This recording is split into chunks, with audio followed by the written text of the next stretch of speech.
Alrighty.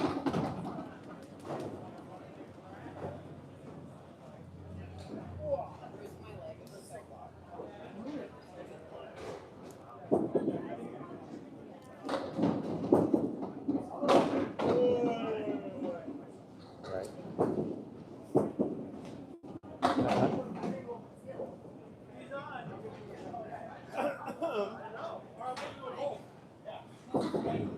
You're bowling with me. Get the fuck down there.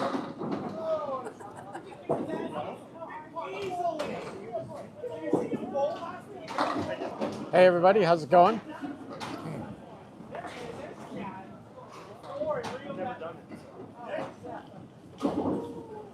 Welcome to Tuesday Night Bowling, everybody. This is Jeff here. Tony's up bowling right now. And he's managing the TikTok account while I do the YouTube. Hey Beth, how's it going?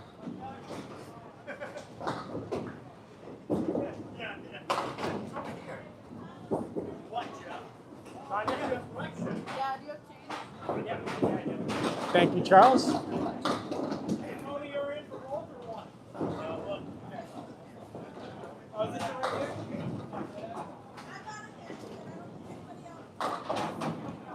Aloha, Tony and all. Hi, Johnny. How's it going, man?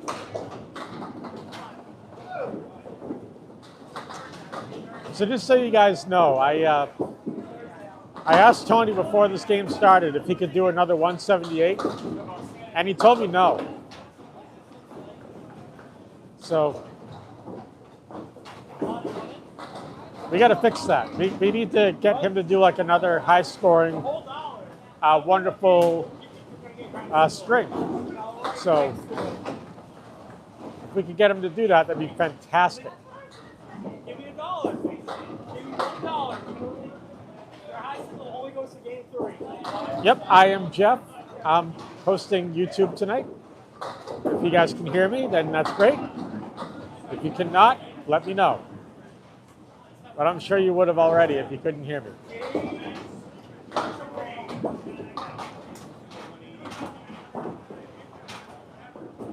So you're saying aloha, which means you're probably from Hawaii.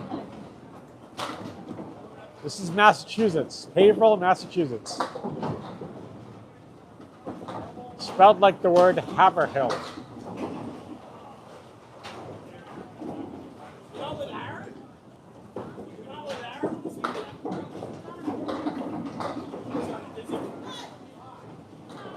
All right, perfect, Charles. Thank you for that. We got this microphone system in now, so you should be able to hear me just fine with this new microphone set up.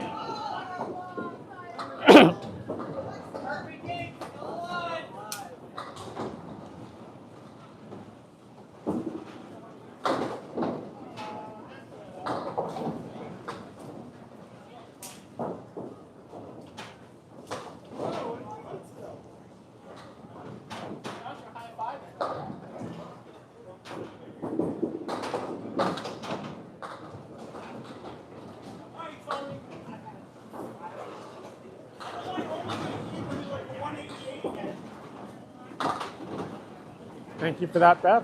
Appreciate you.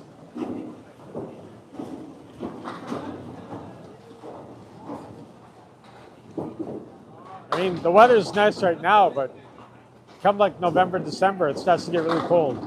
So be aware of that. To go from Hawaii, which is hot all the time, to a cold December in New England, that's pretty terrible, if you ask me.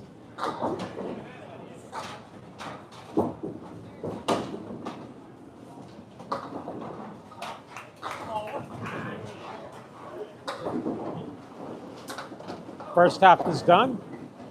Tony's at 46, and Kyle's at 79 with a ball.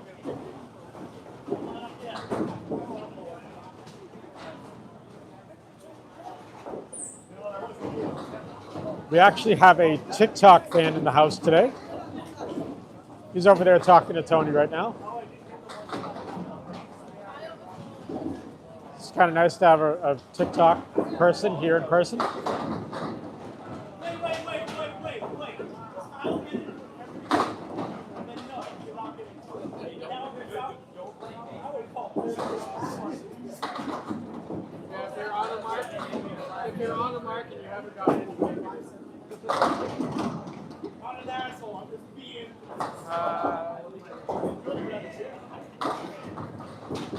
Deep South. Okay. Why, Beth? Were you not being yourself? Were you like Joe Pesci, like on that commercial?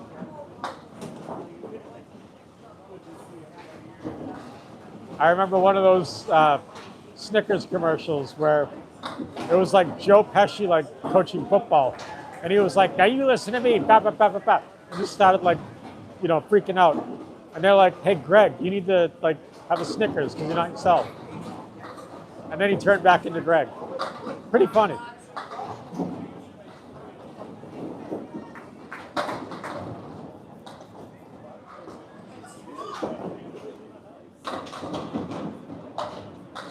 More like Betty White. Excellent.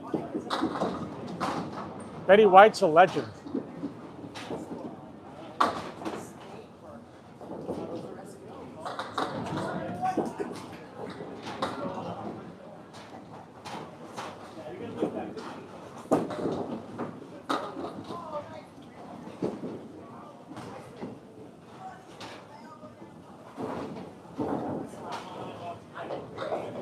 So Mike, who's on Tony's team,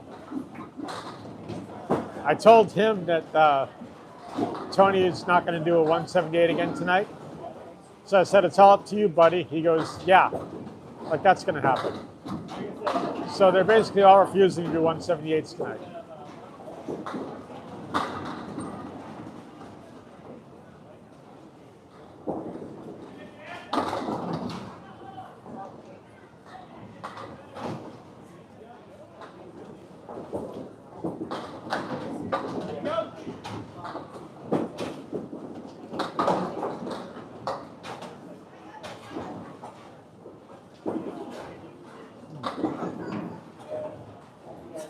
So I want to tell you guys something pretty funny, and I hope you're all ready to laugh. So I got the Strike app on my iPhone. It's a bowling application. You guys probably know what it is. So I was playing it earlier this week, and my average on there is probably about a 130. And I bowled a 127, and when the match ended, the guy that I was bowling against did a 16. Just 16 to my 127. And I was just like, wow. I like beat this guy like in my first box. Because that game that I had was like a whole bunch of strikes and spares. So it was like spare 7, spare 8, spare 7, spare 9, strike, spare 9, strike. It's like just all that. Ended up being like, and it was a couple boxes where I missed it. Got a few like regular 9s and whatnot. So it ended up being 127.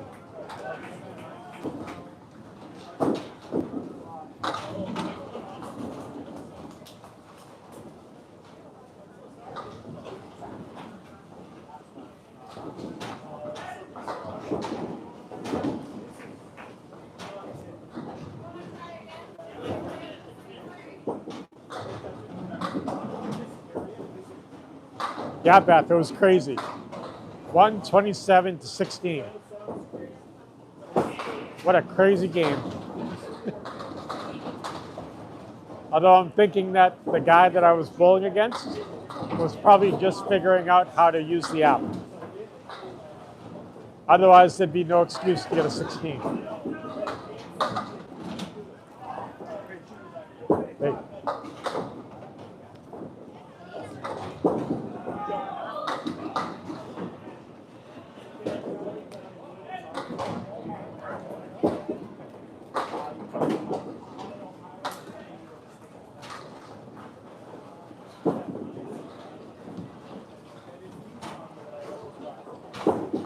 So can you guys see good at this angle?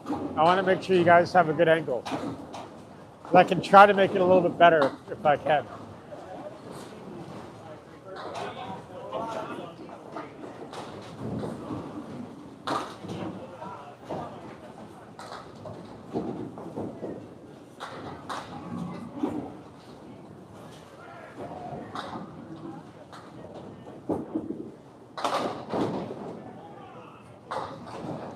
Yeah, Beth, you need to get better.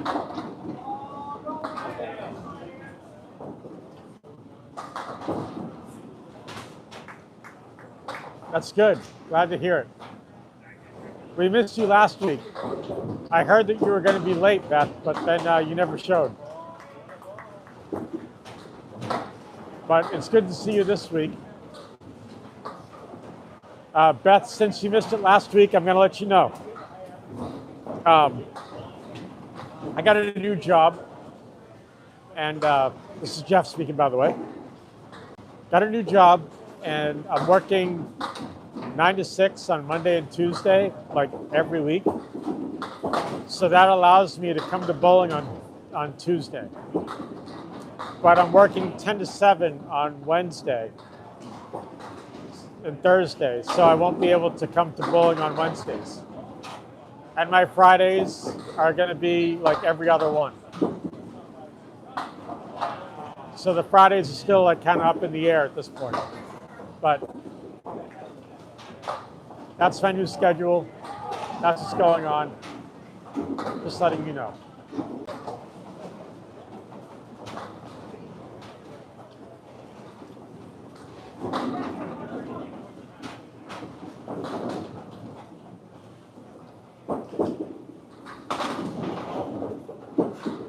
Yeah, thank you, Beth. Thank you. I appreciate it. So I'll be back on a Tuesday ritual of coming here every Tuesday. You guys probably know better than I do when this league is going to end, but I'm thinking it's going to end soon because I think the Winter League starts in September. But the Tuesday bowling is still going to be on, I think, for the Winter League. So I'll be here for that. 3 weeks left. All right, cool. So I'll continue to come to these, and then I'll be here for the Winter League as well.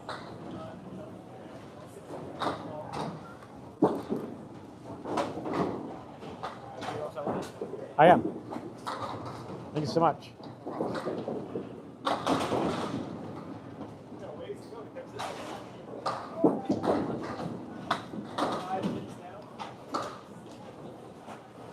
Wednesday's done tomorrow? Okay. I can't come on Wednesdays anyway, so it doesn't bother me any. But it's good to know that.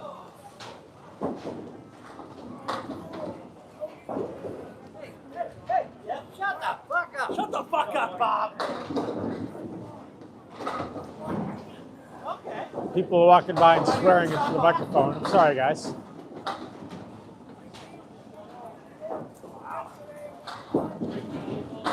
Oh, I think I saw your post.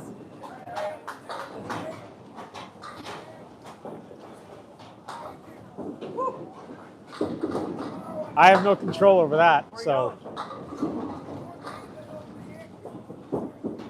Okay.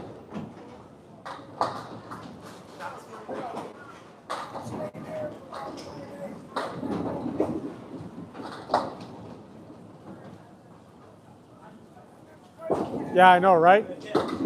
So Tony's got TikTok, but he's up on the lane, so no one was able to hear that on TikTok. I got YouTube, which I really need to take back over again. I need to overload me taking over YouTube.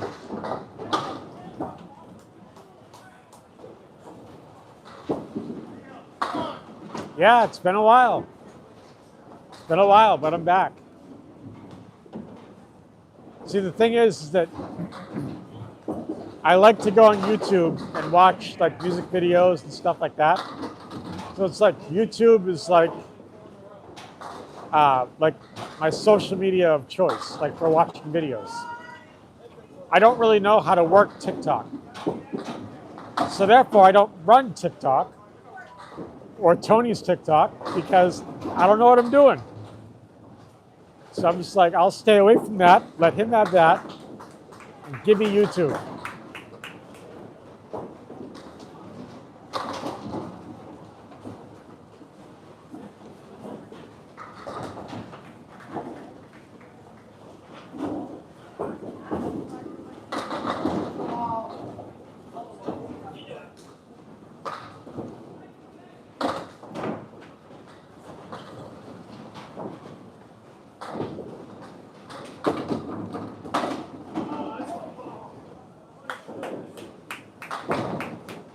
Nice shot, Tony.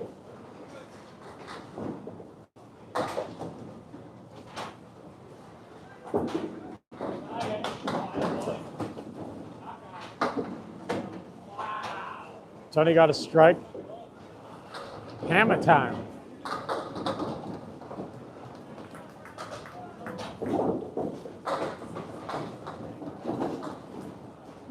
He needs to get a couple more strikes just to make his average, though. So let's hope he can do that.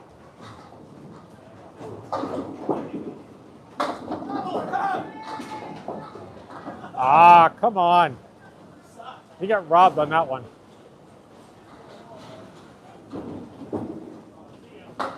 But even with a spare, he can still make some magic happen. Nope. Hi, Nico. How you doing?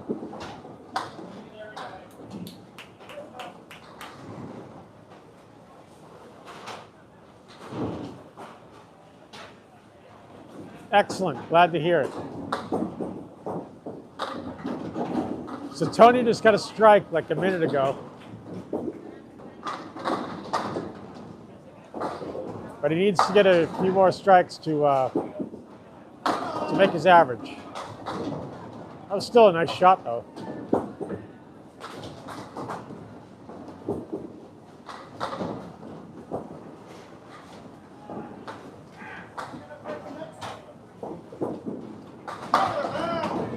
Nice shot. Tony with a spare. He's at 101. He needs to get a 9 to make his average.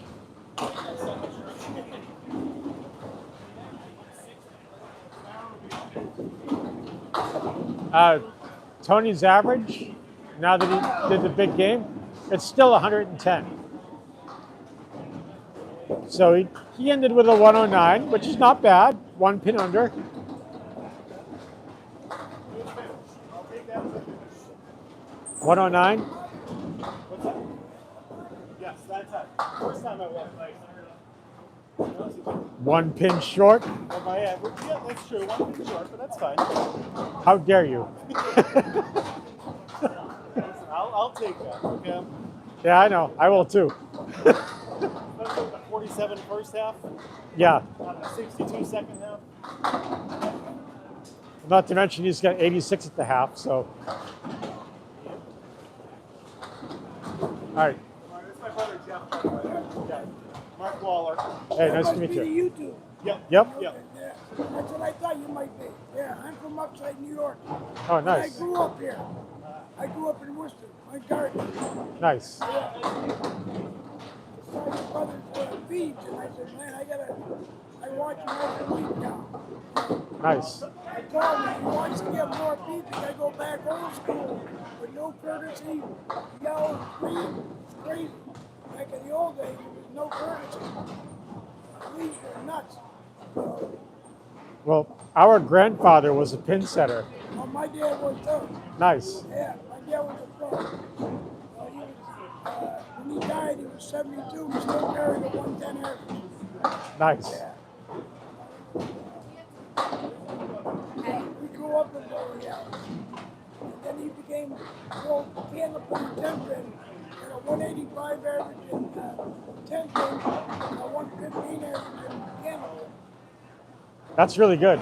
That's tough to do. I couldn't believe he could do both. Yeah. He But- taught me how to pinball and Candlepin. And 10 pin, I had a hard time going the dots. That's great. I'll be around. All right. Nice to meet you. Absolutely. His name is Mark.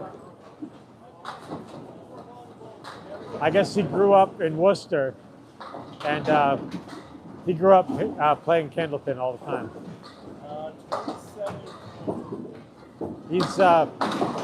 He's the guy that is a fan of Tony on TikTok.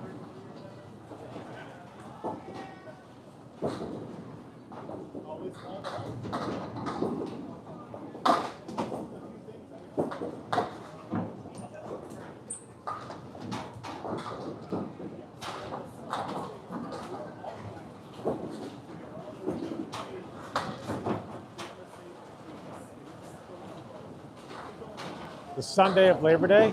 Okay. Hey, Johnny, do me a favor. Text my kid. Text my kid something. Tell me that. I will have to check my schedule. Oh, we can get a whole time. So Labor Day is the first weekend in September, right?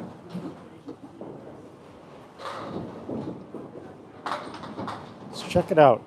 Let's see. So that'd be September 5th and September 6th. All right.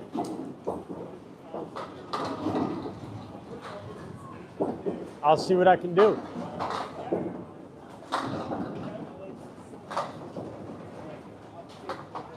So Nico, do you know, is that going to be like here, or is it going to be at like some other alley?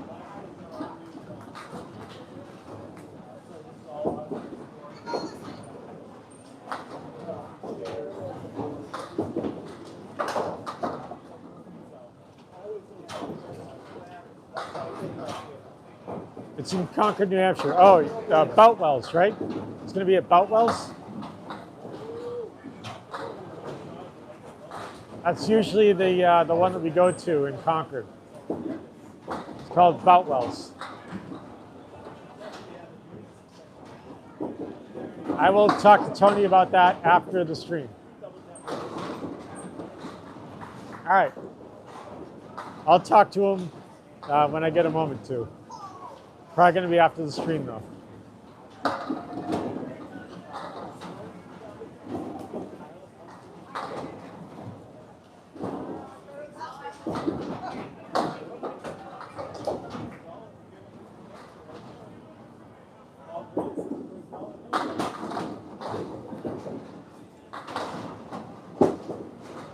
I hate it when that happens.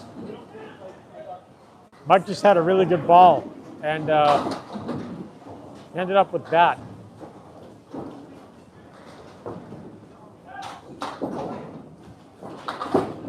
It's like the worst kind, like besides the 7-10 split, that's pretty bad too. Like what Mike's got right now. Ooh, nothing.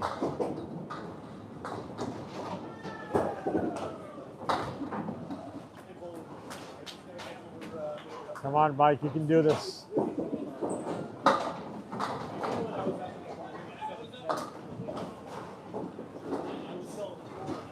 So Mike ended with a 120, and he was going up against Michael, who had 100.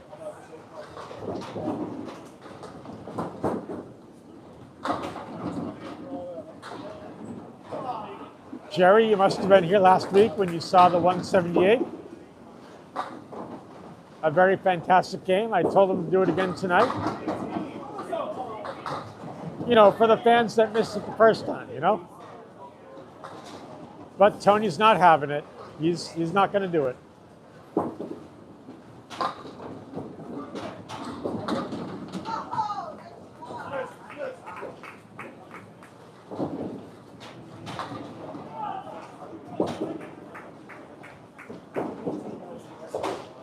Oh, no.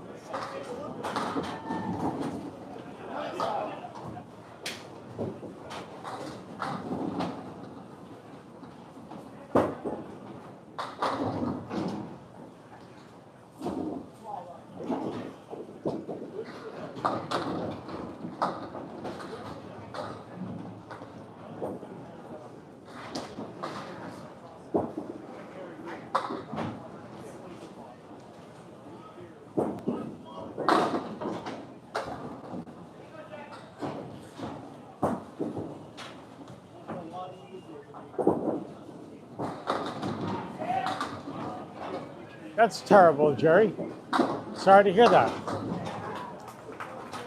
But walking 3 miles is pretty good. You got to drink some water. Maybe that will stop the cramping from happening.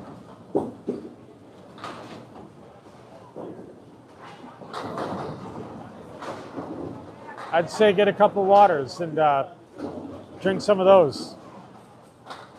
The best thing for cramps. Unless if you have like some kind of medical thing like Tiger Balm or something that you could put on, icy hot maybe.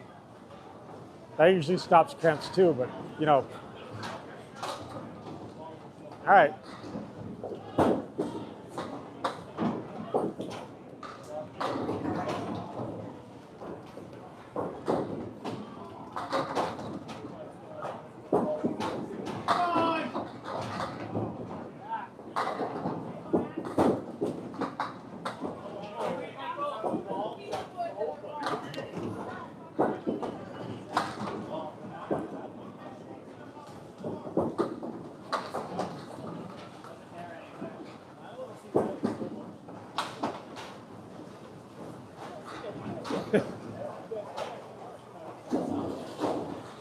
I could not imagine drinking pickle juice like that.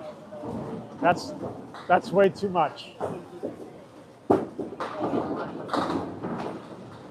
Yes, Sonia is up there today. We are bowling against her tonight.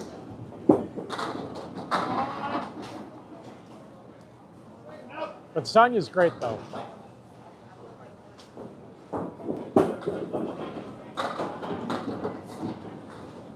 Ouch. Babe, that's terrible.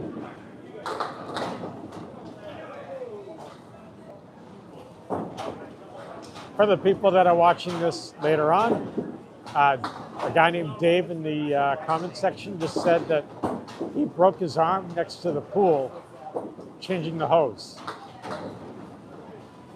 So that's gotta hurt.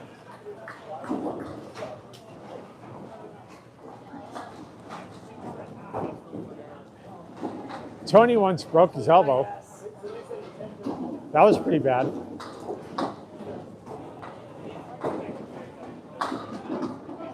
And my younger brother broke his collarbone. I've never broken anything. Let's try and keep it that way though.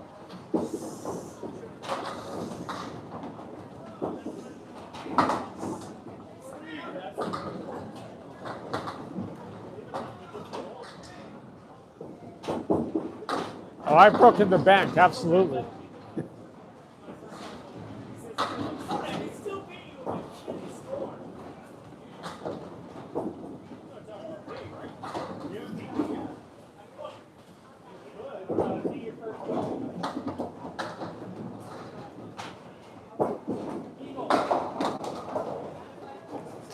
So Sonia ended with a 110 and JT with a 107.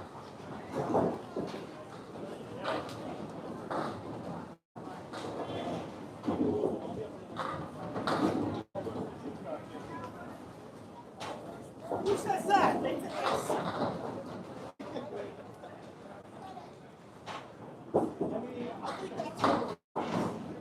Tony's up the bowl again. This is game 2.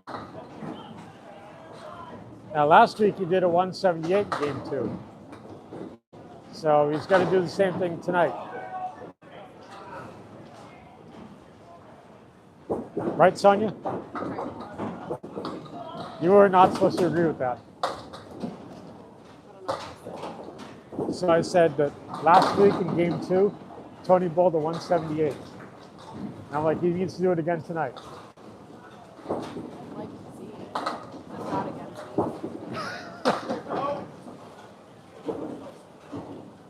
See, and Beth missed it, so he's got to do it again. It's only fair.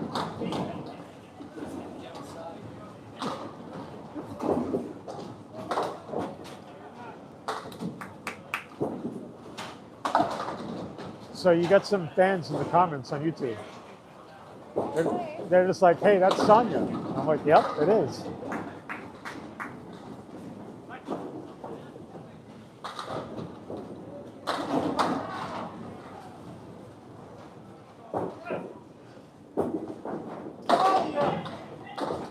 I hate that. When you go right down the middle and you get 3 on that side and 2 on that side. I'd rather the 3 and 2 than an eagle. True.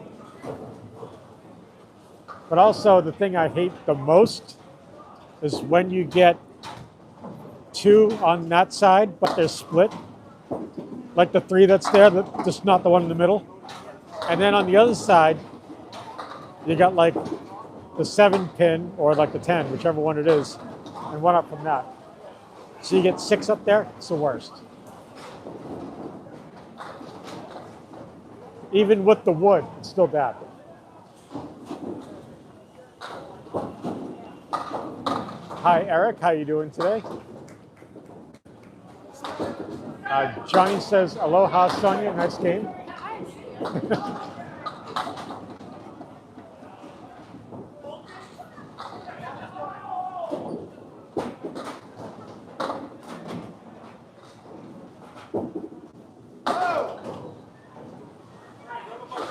can read that? I can. It says, tell Sonia to trust herself and go for the pin when it's exposed. Don't go for the wood. Oh, I hate those corner pins so much.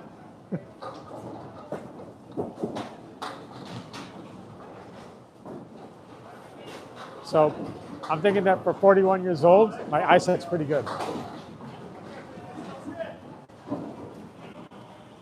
But when you get older, there's a little bit of advice. When you drive at night and it's raining outside, you cannot see the lines in the road.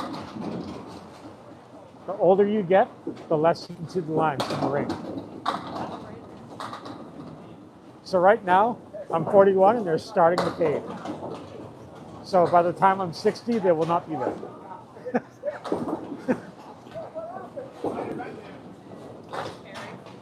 Yep.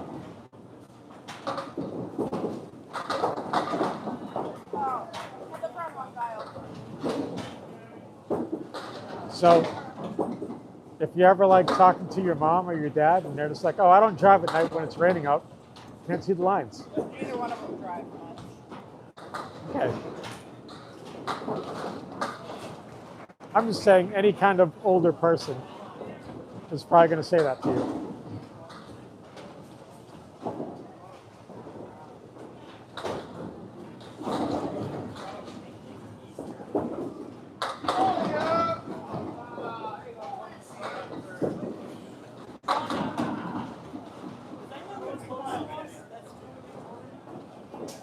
So Jerry in the chat says he seconds my my comment about the lights and the lines in the road. He seconds it. So a shot. All right. So Tony is at 43, and Kyle is at 55 with a ball. For the half.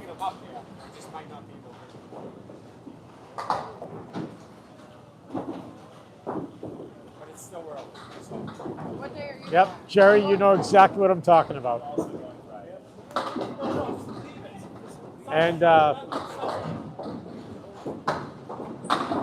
gamer, 17. You got a long way to go, but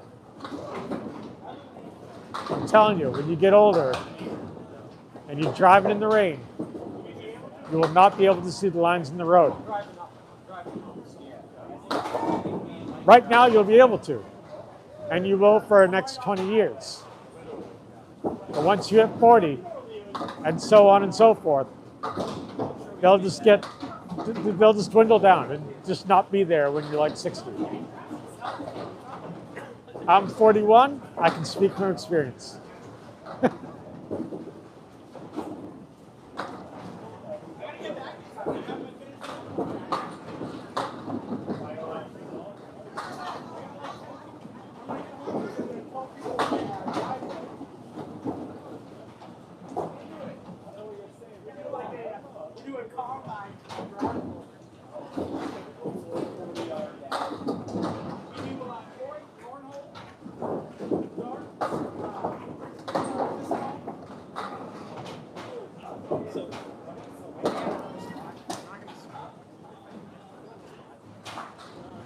I'm just a young thing. I don't know about that. I don't know about that. I'm not getting any younger. That's the thing. Be assertive. I am Tony's younger brother, but I'm not the youngest brother. You're my oldest younger brother. I am your oldest younger brother. Up to and including the one out west. Younger brothers, you're the oldest younger brother. Yep. So I was talking about when you get older and you're driving in the rain at night, you see the lines in the road a little bit less and less. If you wear glasses. I don't know if you know this, but they make these things you can wear right in your face. So you can see perfectly fine day or night. But I would only need them for driving at night in the rain. Okay. They make those. They make those.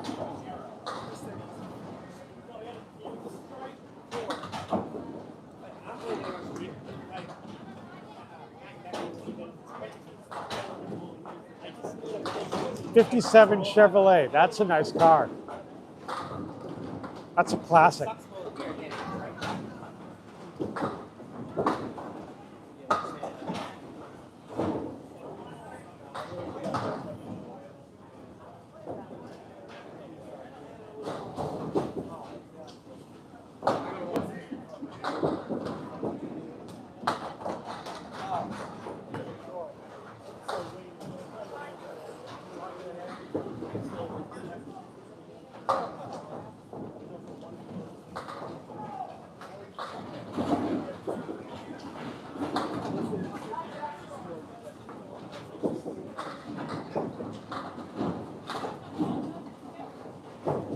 So I got this calendar at my work, and the calendar is like a sports car calendar, and it's just loaded up with like classic muscle cars.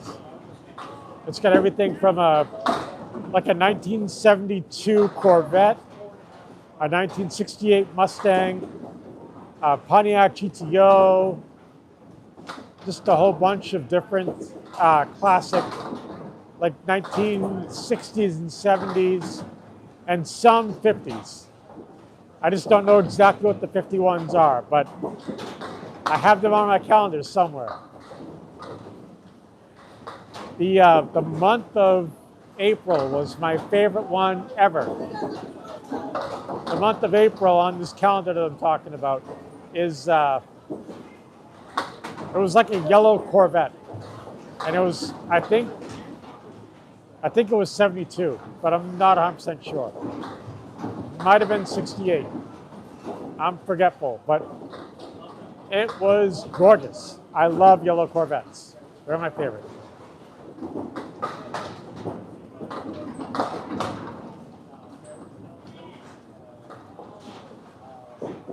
I have sat in 2 Corvettes in my life, and they're weird. They're very low to the ground. Like lower than my car. My car is very low too. But I don't have any fancy sports car. I just have like a regular Subaru.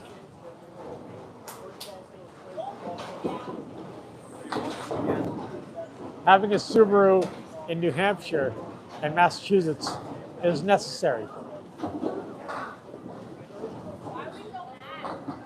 We get all the snow, you know what I mean?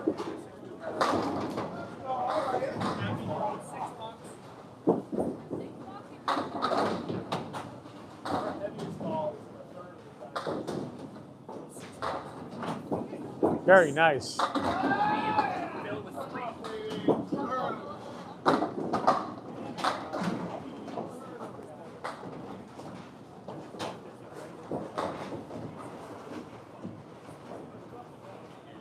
So our Mike, who was up bowling before, is at 63 at the half with a ball. And the Mike he's going against on Sonia's team is at 53 and looks like 2 balls. Looks like he ended with a strike.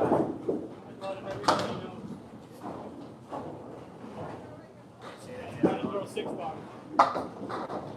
Tony's at 43 at the half. So for him to get a 178, he needs to get like all perfect from here on out.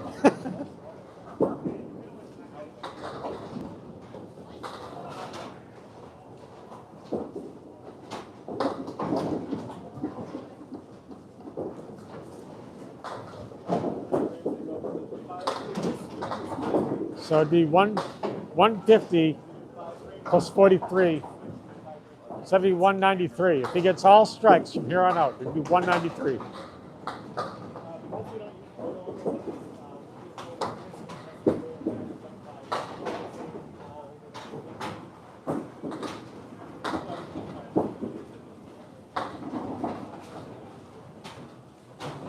Yeah, 43 plus 2. But if he got all strikes, excuse me, all strikes from here on out, he'd end up with a 193, which would be absolutely fantastic if he broke his record twice in a row in 2 weeks in a row.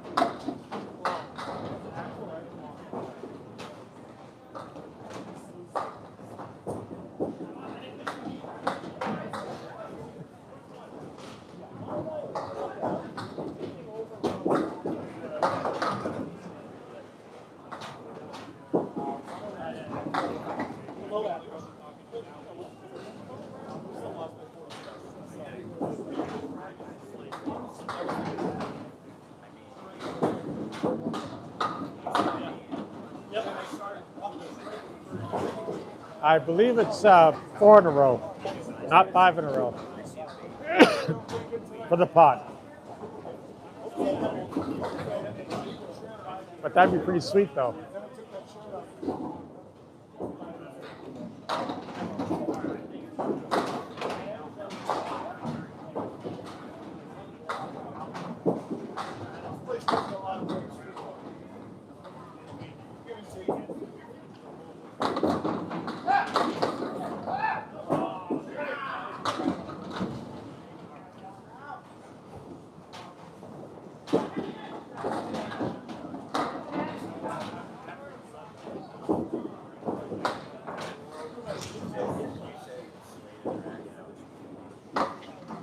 So Tony, you should get all strikes from here on out.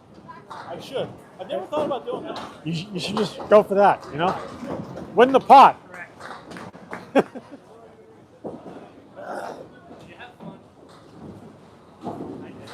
Yeah, it's 4 strikes for the pot.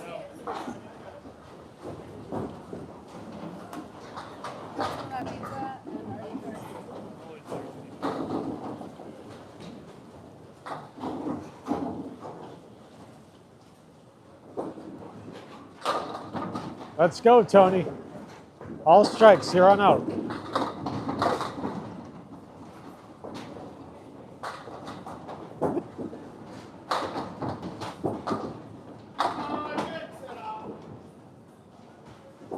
Tony, that's not a strike.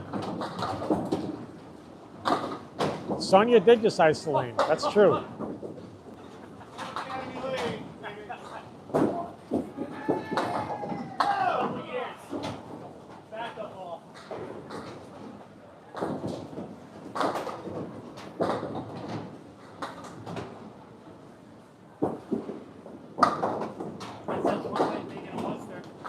All right.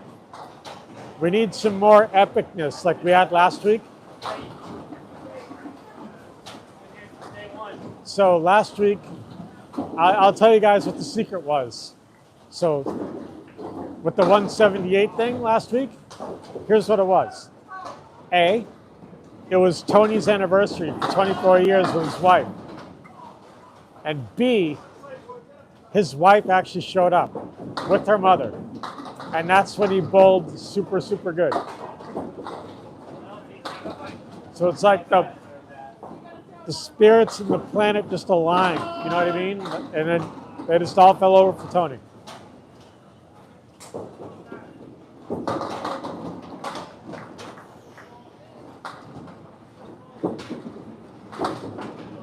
Not the dreaded half Worcester. Yep, and Beth wasn't here, so that's true. That's true. You were not here.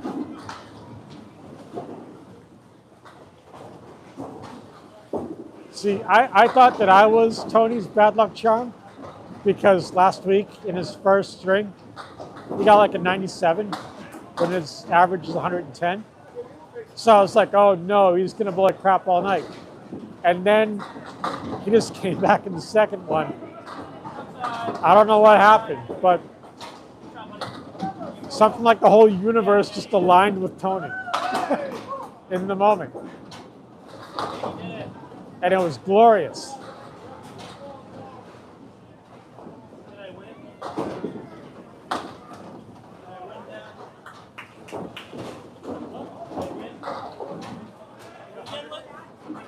All right, so Jerry, got to ask you. You were the one that said your foot was cramping up, right? So now that you've drank some more water, how's it going? Let's get an update on that. All right. So how's your foot now that you've downed a couple waters, or maybe at least one?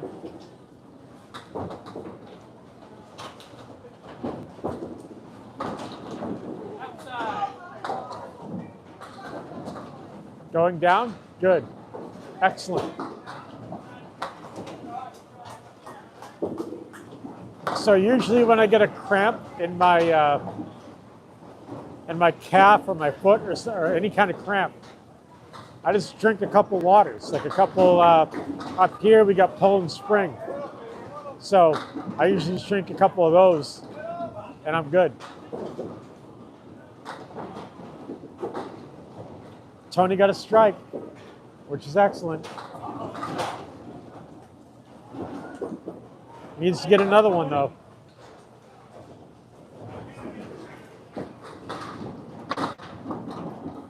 Yeah, Miss Magic needs to show back up again tonight. She's probably listening to this and she's like, oh God, he's calling me out. Yes, I am.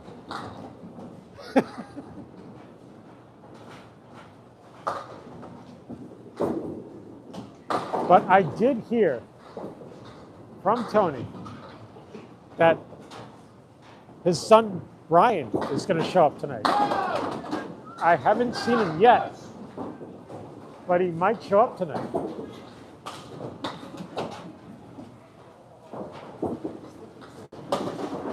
Yeah, Poland Spring is the best water. I swear by it.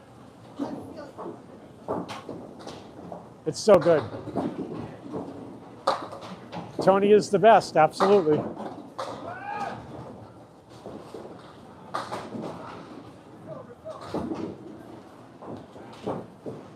So, Max is here. He's a couple lanes down from us. So we're on lane 35 and 36. And Max is on like 31, 32. So a couple lanes down. And Max is at 52 for the half on game 2.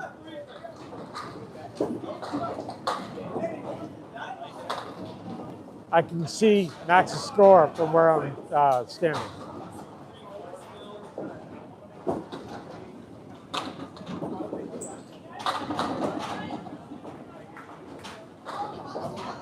All right, so Tony ended up with a 106, and Kyle ended up with a 108.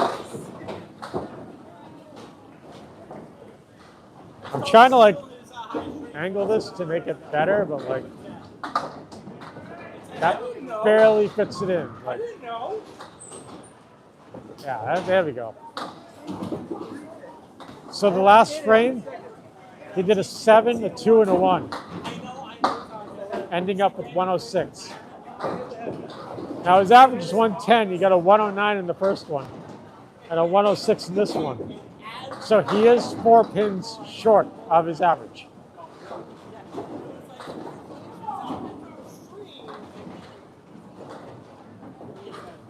All right, I'm glad that that's better. I'm glad.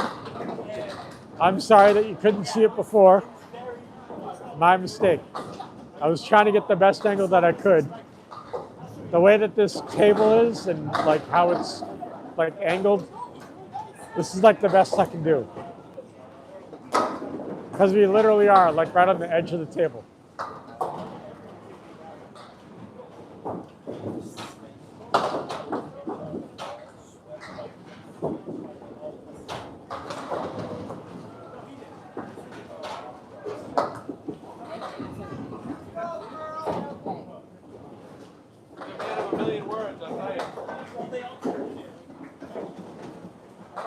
I drove off the road or something.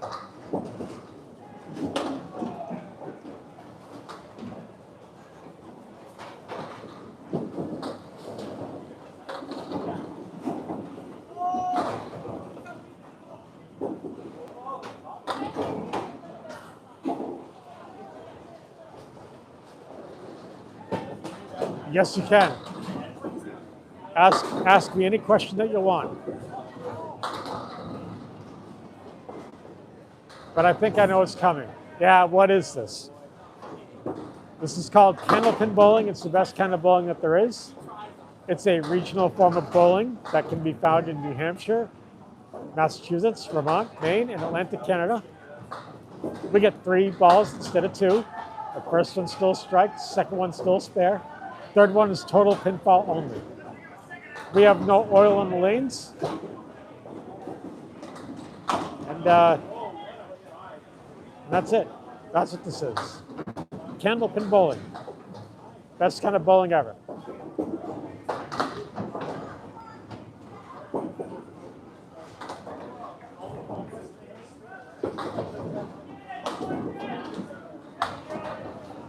But you guys got to know that a good average for this game would be around 100. But if you're a pro bowler, you're going to have an average of about a 115 to a 120 or more. My average is like a 70. I'm terrible at bowling. The balls are light, so anyone can play. So it's 2 pounds, 4 ounces, 2 pounds, 7 ounces for the bowling balls, and 2 pounds, 8 ounces for the pins, which gives us a little bit more of a challenge. And the balls that we're using are 4.5 inches in diameter, and the pins at the end of the alley are 12 inches apart. So if you try to hook the ball into the pocket, you can miss all the pins. They can go right through.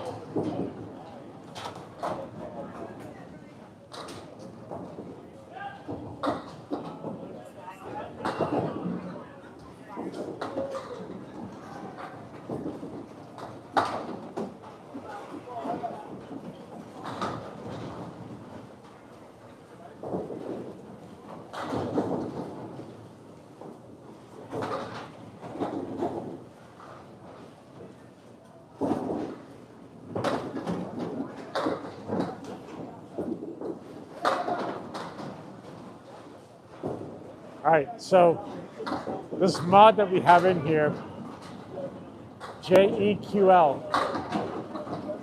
instead of Dayquil, like the sick medicine, like when you have a cold, I'm just gonna call this guy JQuil. Unless if you want to tell me your name, and I'll call you by your name. But I like JQuil.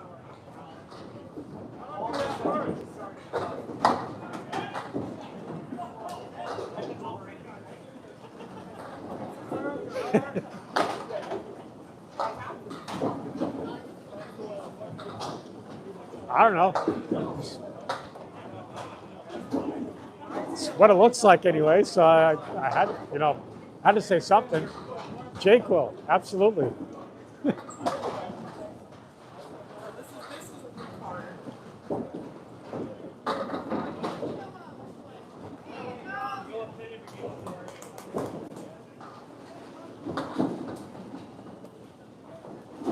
The beautiful thing is that when I'm streaming this, I can see a number like, oh, there's 90 people watching, or there's 100 people watching, or like maybe 500 when it's like a big event. I see the number, 500 people watching, but I don't actually know who's watching. So when I say these weird things like, oh, I'm going to call you Jake Will, everyone that's watching this is going to be like, who? But hey, whatever. Jake Will is one of our moderators. And he always likes to bother me with saying, what is this? So he does that to me all the time. So he can hear me go through the spiel of what Candlepin is.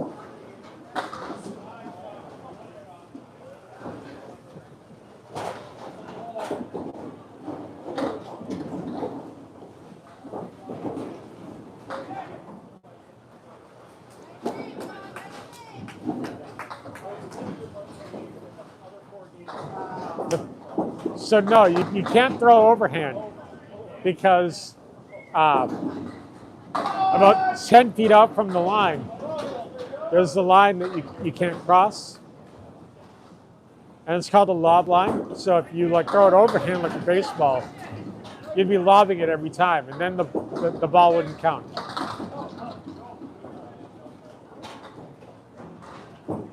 And yes, it is very easy to throw a 2-pound ball over the lob line. Very simple. Throwing it overhand would just make everything loud and noisy. It would destroy the lane down in the front. So that would just be no good.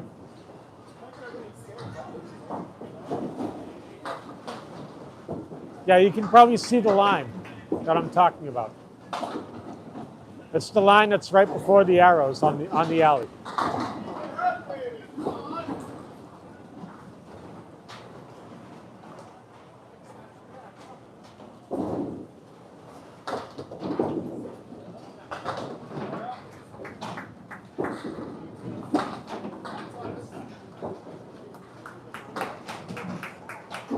Yeah, I believe Nightbot has a thing for that, a command for that, Beth.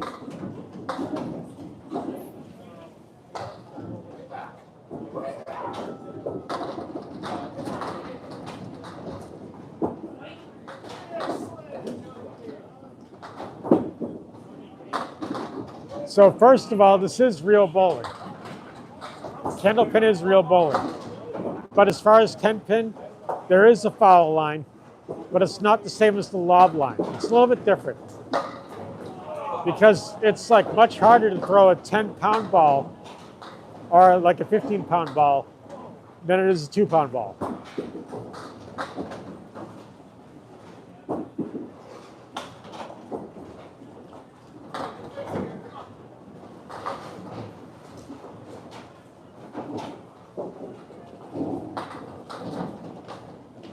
Sonia's a really good bowler.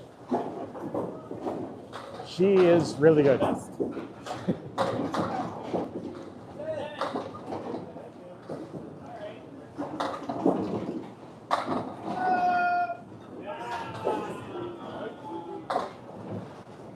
I have seen in the past doing these streams of Sonia versus Sage, which is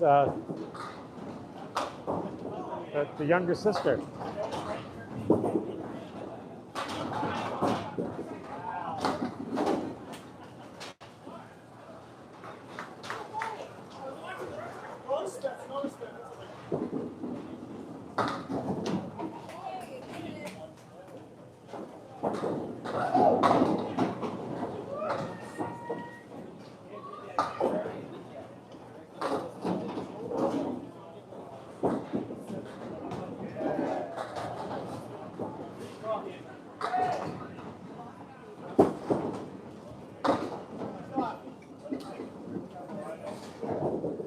Hey, Tony, who took that one? Who took that one? We did. It says in the bottom left-hand corner. Okay. See, we won down by 16. Yep. Okay.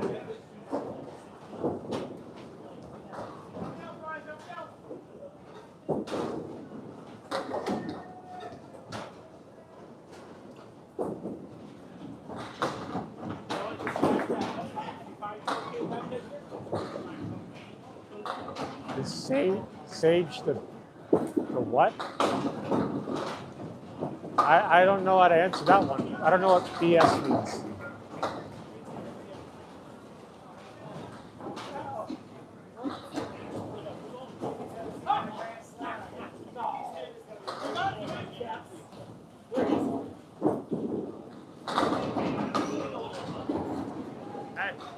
What's up?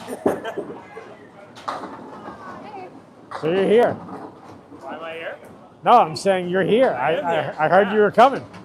Oh man, it's supposed to be a surprise. It's supposed to be a surprise. Yeah, what a cool. Come on, Schnookums. Oh, I'm so sick. I'm streaming on YouTube. Oh yeah, can they hear me? They can. It's right here. Uh-oh. So you're being heard. Alright, I'll stay clean.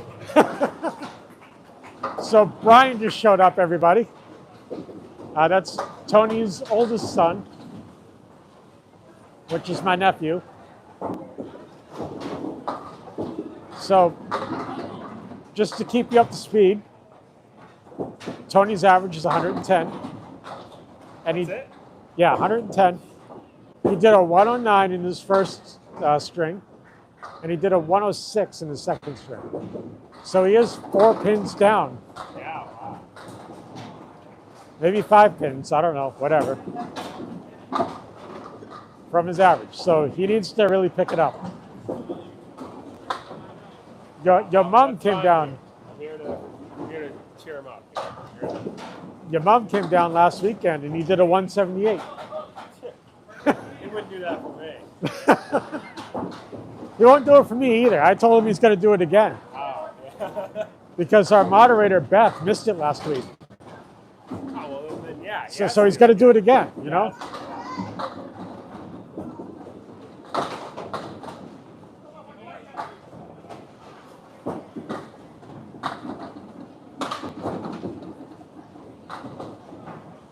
So, yep. So Brian is here. Brian is Tony's oldest son. Max is the youngest son.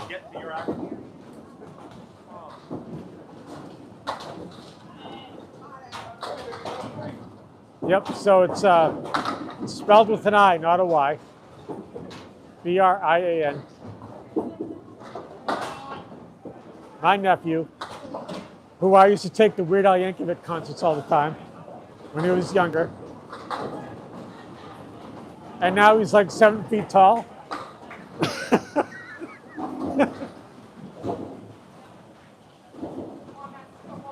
Oh, you're not going to see Brian. You might hear him through my microphone. All right, I'll tell him. So, No, I'm off-screen presence. I don't. yeah. So they're all waving hi to you. They're all saying hi. How you doing? Good. So.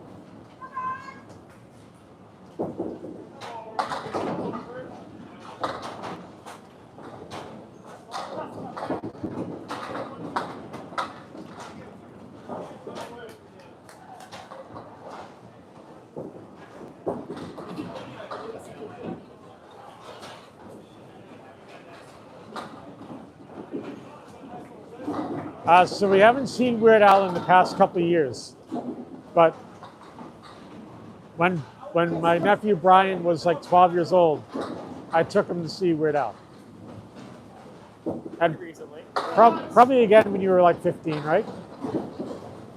I thought I was at least like 16, 17. Maybe. Maybe I'm thinking like Max is a couple years younger than you, so maybe I'm thinking about him. Could have been that long ago. Well, I'm thinking we probably haven't been since like 2020, since COVID, right? I guess not, yeah. So it's already been 6 years, Yeah. at least.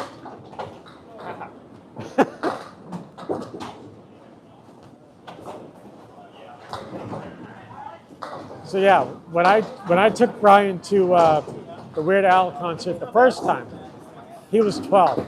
Rolling a 176 for Ross. So, That's only a half. You got a 52. so he was 12, and I took him again and again. So I took him like maybe 4 times in total. And now he's a full-grown man, and he's like probably like a foot taller than me at least.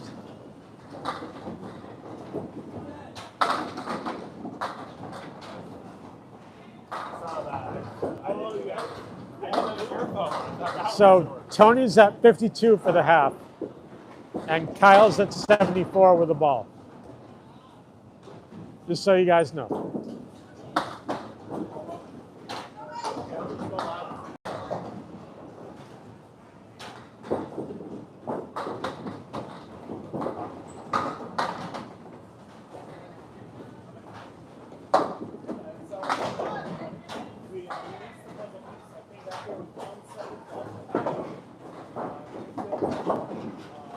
All right, so now that Brian's here, let's hope that Tony picks up his bowling and, you know, comes back in the second half and does something amazing.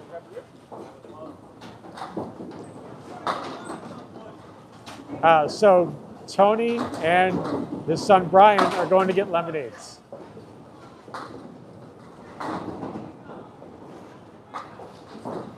And I'm just sitting here drinking my Mountain Dew like normal.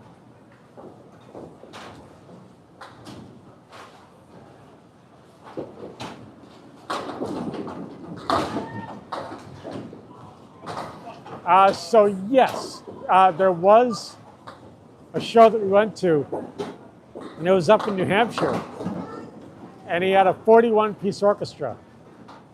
Weird Al did, and he did like Harvey the Wonder Hamster with the 41-piece orchestra, which that song is like maybe 20 seconds long in total. I believe that Harvey the Wonder Hamster, if you look for it, would be found on the, I forget the name of the album, but it's like Jurassic Park themed.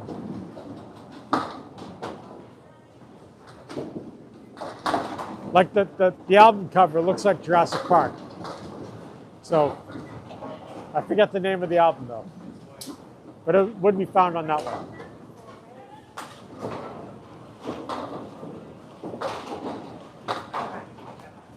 I'm going to look it up.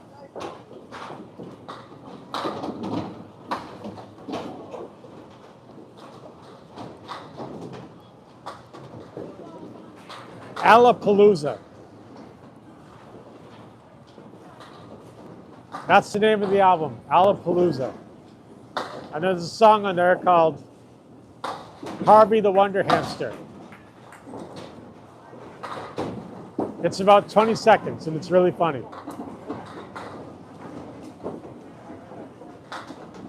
I highly recommend you guys check it out.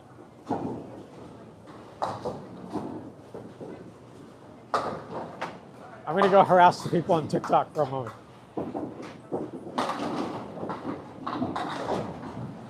Hey guys on TikTok.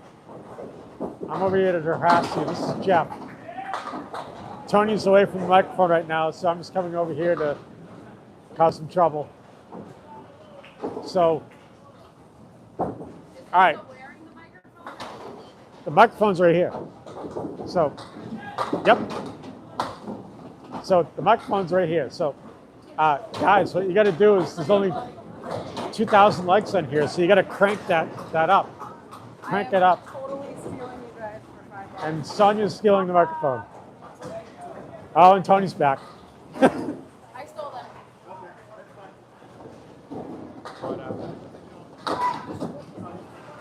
So what happened? So I went over to go harass people on TikTok just for fun because Tony stepped away. So when I went over there, I got my own microphone for YouTube, but I was talking into that one. And I'm just like, you guys, there's only 2,000 likes on this. Crank it up, right? So now when Tony goes back, there's going to be like 5,000, right? It's going to be like, holy crap, it jumped. Yeah. It's because I'm a jerk, that's why.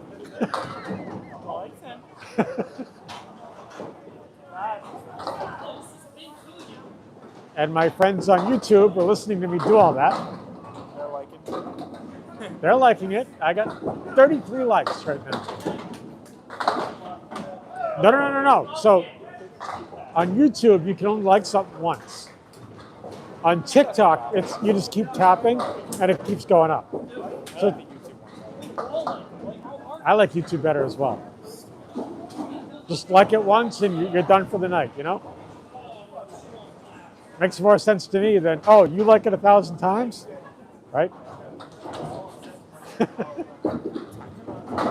TikTok is weird.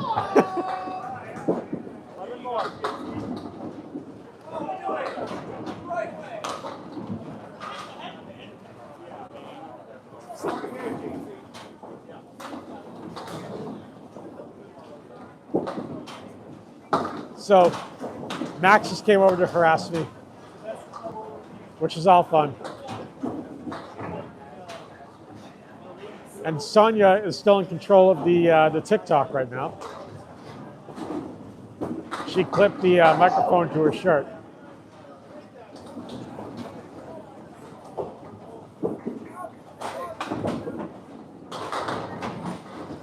You guys can probably see it on her shirt.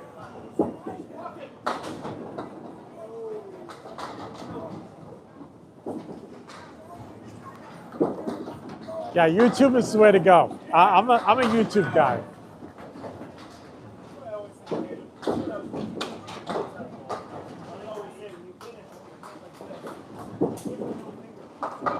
Sonia's a really good bowler.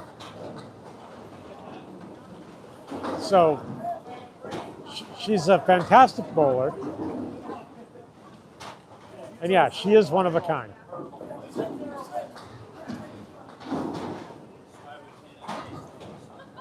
I like her. She's a great person. Throw it down the lane.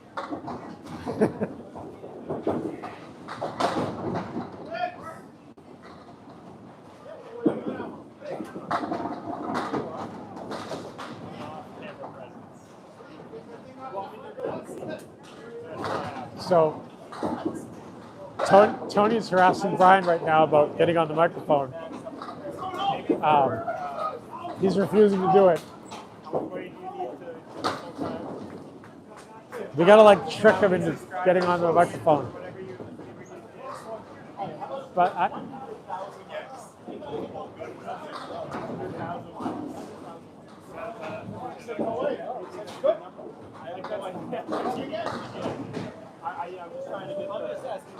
how is C? C's good.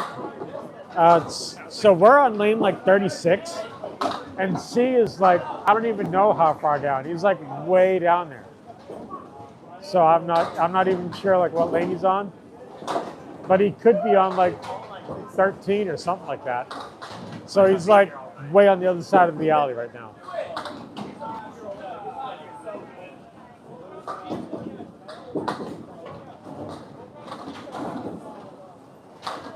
If C walks by though, I'll get his attention.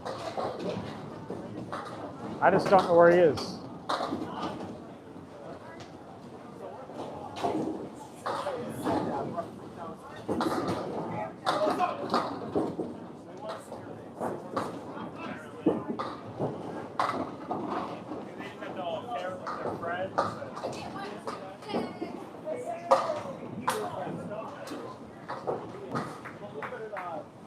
Yeah. 11,000 likes? Yeah, when I first said that, though, we were at 6. Okay, so when you were at like 2,000 likes, I stole the microphone and said crank it up. So. Well, when I came back here after I bowled, I had to restart the stream. Oh, okay. That's why. Yep.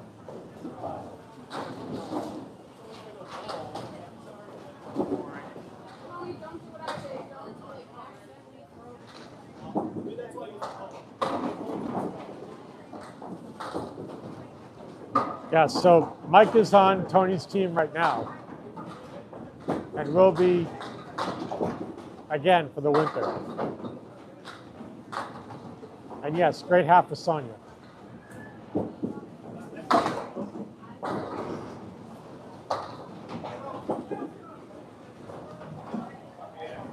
Hey, Sonia, it's pretty weird because you have more fans on YouTube than for Tony. That's funny. I don't know what they're fans of. I'm only good at pretending to be good. It's not very consistent. Okay, well, I get a 67 for the whole game. You get a 67 for the half. Yeah, but that's only sometimes. I guess so. But still, I'd be at like 30 right now, and I'd be happy-go-lucky. But I can tell you something funny though. So I got the Strike app on my iPhone, which is a bowling app, right? It's Candlepin, and my average on there is about a 130. And I bowled a 127 earlier this week, and my opponent got a 16. And I was just like, wow, like I destroyed this guy in my first box.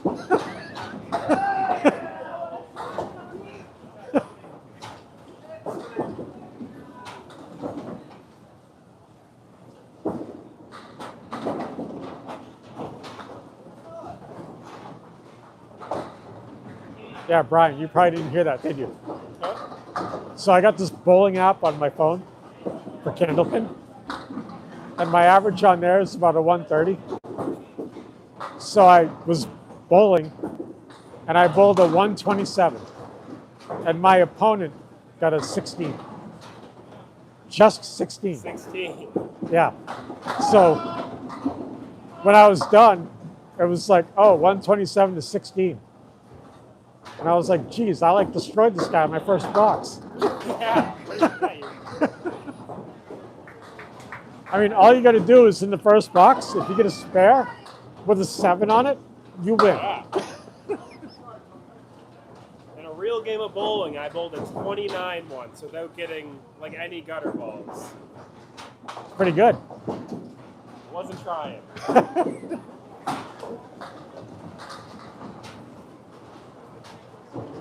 So, me and my nephew Brian are not good bowlers. But either way, we're here tonight. We're having fun.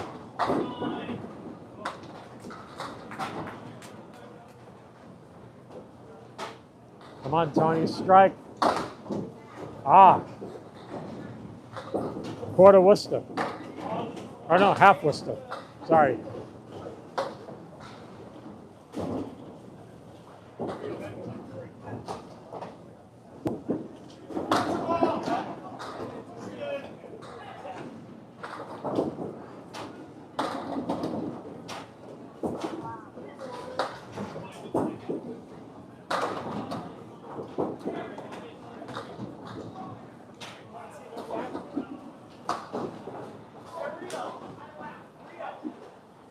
Tony's at 98. We'd like him to do better than a 10.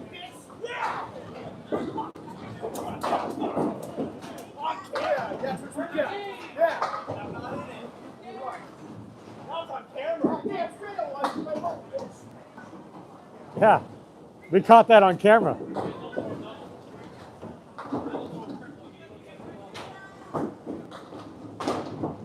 Come on, Tony. Let's pick it up.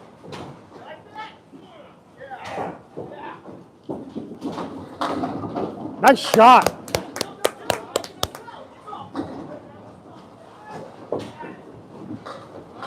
You know, even though Tony's my older brother, I still like to shake my fist in the air and say, way to go, son. That's my boy. All right, Tony, let's do this. Nice and big here.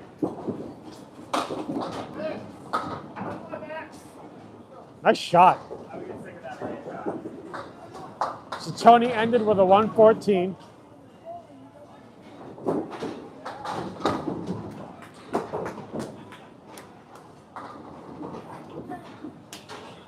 For your average, I guess. Yeah, over my average.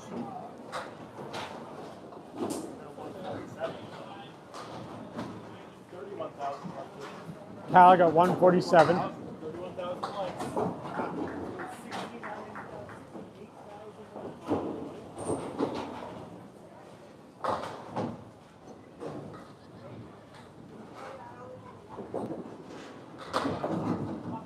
That's what he says to Max. Way to go, son. That's my boy.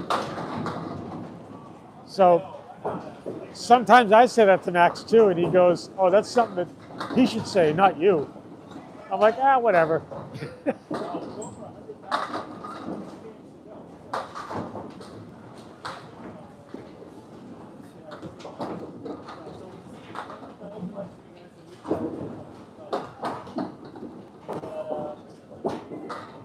It's a little bit different here. Like, you can get consecutive gutter balls, but it doesn't help your average, that's for sure. You're gonna have a really crappy game if you have a bunch of gutter balls. And with a league like this one, where everyone's a really good bowler, you can't really afford to do that. Not on this league anyway. But bowling for fun, absolutely. You can get all the gutter balls you want. You can get all gutter balls bowling for fun, not on a league. As long as you had fun doing it, that's all that matters. But on a league like this, if you get consecutive gutter balls, you're not going to have a good time coming in last place. So, just the truth right there, you know?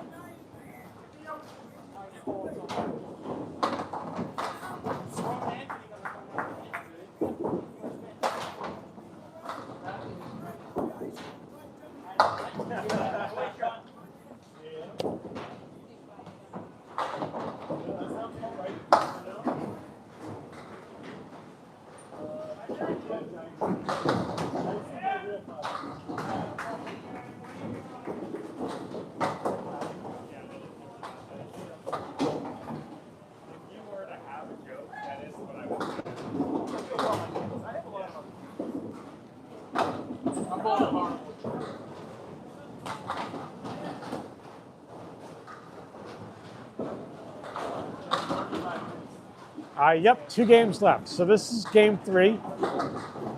We're about halfway through game 3. So after the next 2 bowlers go up, which would be Sonia and Justin, or JT, there'll be 2 more games. Game 5 will be the last game.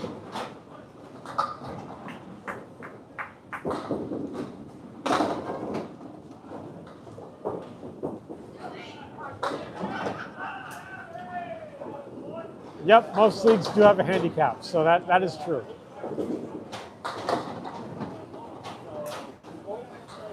For the people who don't know what a handicap is, just in case, a handicap is like if my average is 70 and your average is 100, there's a handicap that comes in, and it kind of works in my favor a little bit to make it more even. It's not just like they just give me the 30 pins to make up the difference, but it's like if they were to give me like maybe 20 pins to kind of make it more even.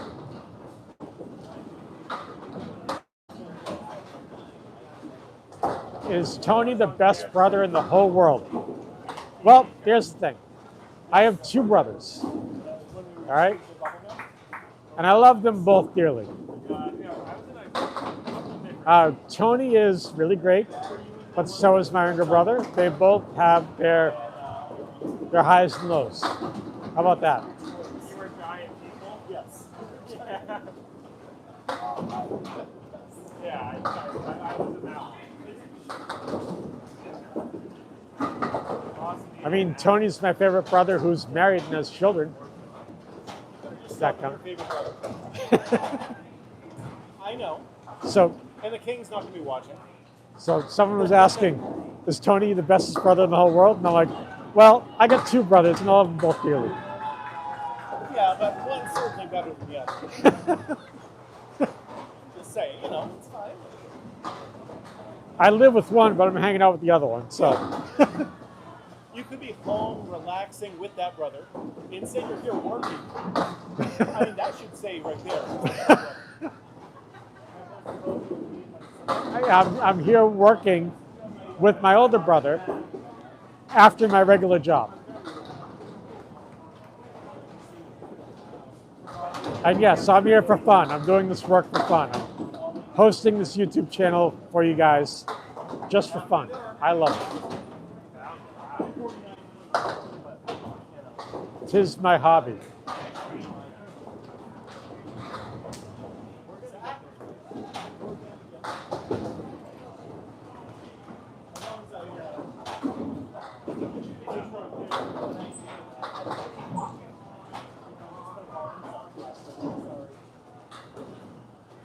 Hey, Tony. So Nico said that you're doing something with Paul Grant on the weekend of Labor Day? Yeah, we're going to be going up to Bow Wells, I think, and doing a double tournament. Me and Casey in the pool are going to bowl together. All right. Do you need my help with that? If you want to come up, you can. Is it going to be like one of those all-day events? No. No? Yeah, I think it's 4 strings or 5 strings. Okay. It's not like a weekend-long thing. Like, the other ones, it's a tournament. Okay.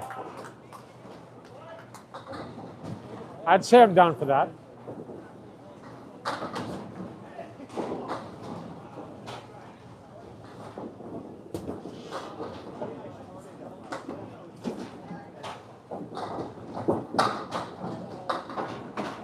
Sometimes I find it strange that Nico knows more of what's going on than I do. And I'm the one that's here hosting.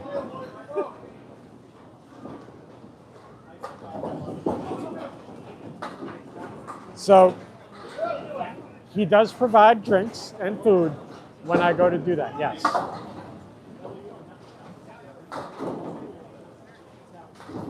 But what Tony calls lemonade and what I call lemonade are two different things. My poison is Mountain Dew, so I'm going to go with that.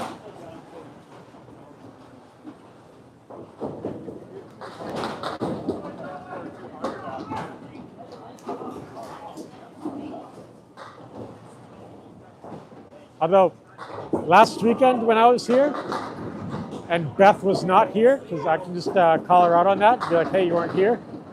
I did have a pink lemonade last weekend.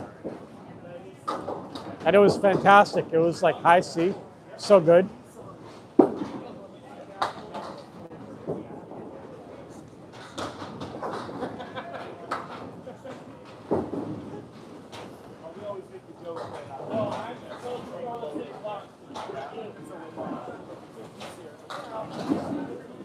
Yes. So I don't drink any coffee, like ever. Coffee's not my thing. I don't like it. But what I do like is the Mountain Dew. I would say that the regular Mountain Dew, the green one, and the Mountain Dew Code Red are my two favorites. Those are my drinks of choice.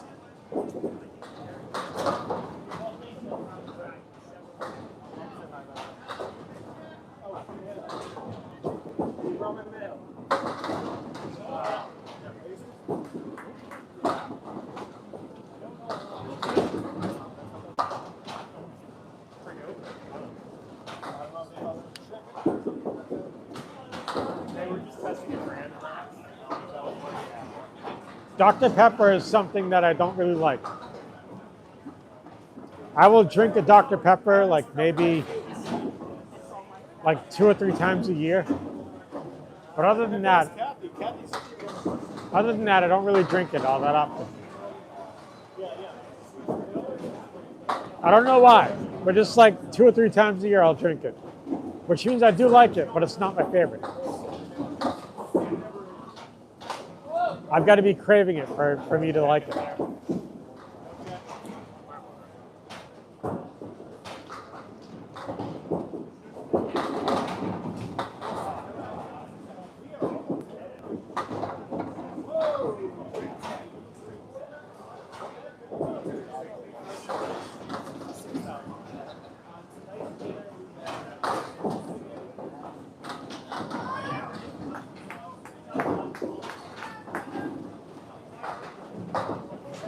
So when it comes to root beer, I like A&W. A&W is my favorite root beer. And I'd say I like mugs second, and Barks would be third.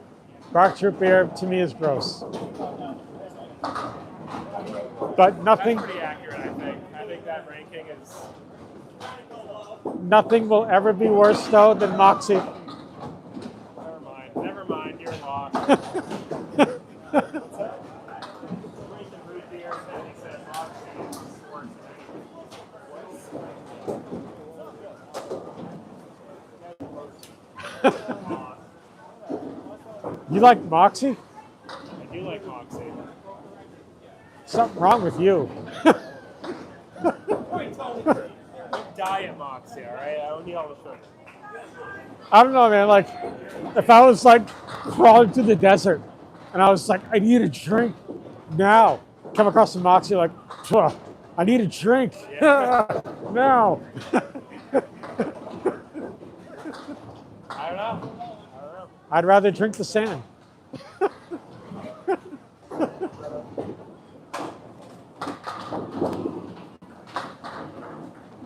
Okay, so for those of you who have never heard of Moxie, Moxie is a drink that was invented in Massachusetts. I don't know the name of the town where it was invented. Probably somewhere around Worcester, but I'm not 100% sure. And you either love it or you hate it. There's no in between. Like, I've never seen anyone ever in my life say, oh, well, Moxie's okay. You either love it or you hate it. And it's Moxie, and it's the worst drink I've ever had in my life.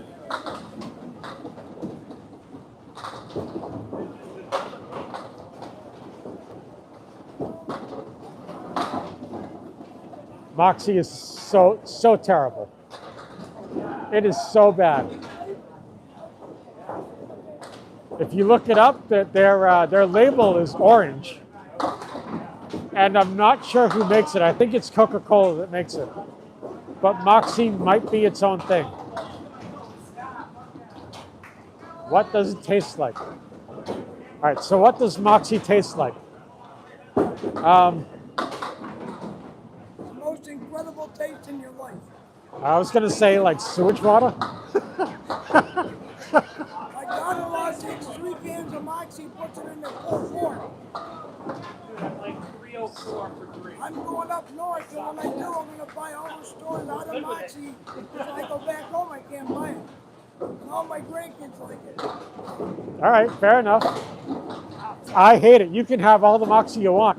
I started drinking Moxie when I was about 6 years old, back in 1954. My grandmother gave me a bottle. Nice. It's a love-hate. It's a love-hate. Yeah, it's a love-hate. I've never seen anyone say, well, Moxie's okay. Yeah, I know. It's either I love it or I hate it. It's like it tastes like medicine or it's delicious. To me, it tastes like medicine. In the full pork, it adds a sweetness. It's good. All right.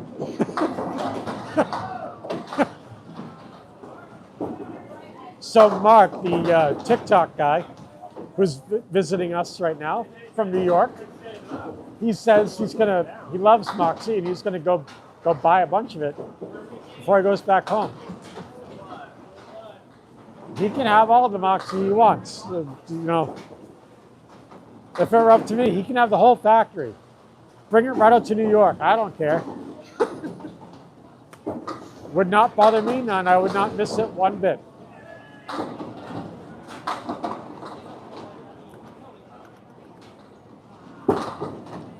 All I can remember is when I was 16 years old. I'm 41 now, so this is a while ago. I was working at a small grocery store, and we had these coolers filled with sodas, like the 20-ounce bottles. And like eye level to where I was like the Coke, the Pepsi, the Mountain Dew, and all the Sprite, the popular flavors that everybody or most people enjoy. But down in the right-hand bottom corner was a little section of Moxie. And it was like hidden from the world. Like, we don't want anyone to know about this. And I was just like, I wonder what that's about. So I got a bottle and brought it home. So I was like, hey, you know, might as well, right? The second that the Moxie hit my tongue, it was so incredibly bad. They're like, I don't know how you spit out just a drop, but I did. And it's like, I needed like 14 gallons of Mountain Dew to get this taste out of my mouth. It would be like, all right, so imagine this, all right? Imagine you go to McDonald's and you get like a McChicken sandwich, right? Which has got a chicken patty, mayonnaise, and lettuce on it, and that's it, right? So imagine if there was like a little sliver of onion in with the lettuce, and he didn't know about it. There's Brian in the green shirt, waving to everybody. That's my nephew. So as I was saying, there's a little sliver of onion in your sandwich. You're not expecting it. And it just takes over your whole mouth. So that's what Moxie is to me, when that unexpected onion. And it's just totally gross. Totally like turns you off.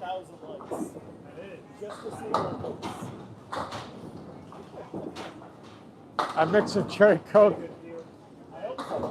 Pepto-Bismol, and gasoline. Yeah, that's exactly correct.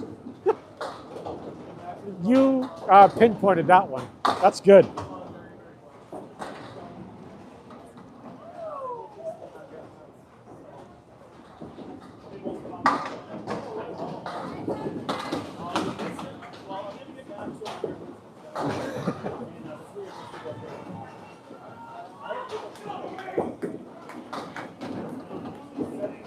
I mean, hey, when someone asked me here in person, what do you think Moxie tastes like?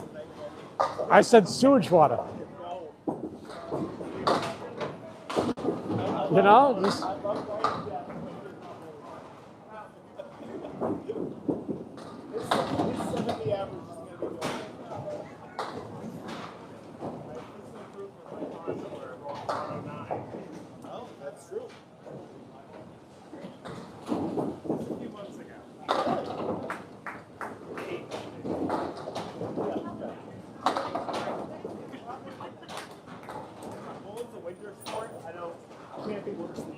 yeah.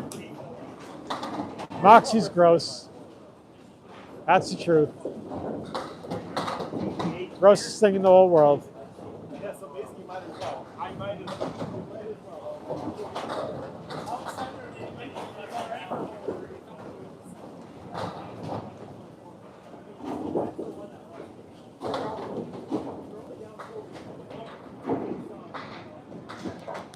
You guys, I'll be right back. You want to take over for me? All right. Yeah, go for it. Sure. Just pin that to your shirt. Just talk. All right. All right.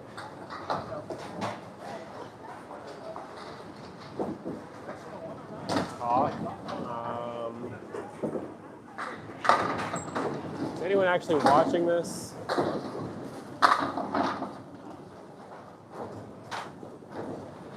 No, I don't think so. Oh, someone is.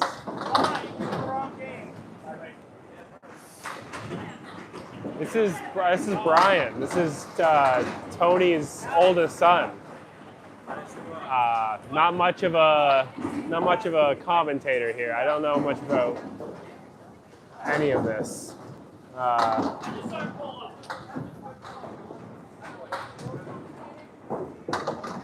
Hi, Jeffrey and Jerry and Johnny. Bunch of J names. I love Moxie, actually, Johnny. Josh, and a fourth J. Wow. My average is maybe a 70. 75. I don't bowl. I haven't bowled enough strings to make an average, probably. I guess you can make an average out of anything, but not one worthwhile keeping.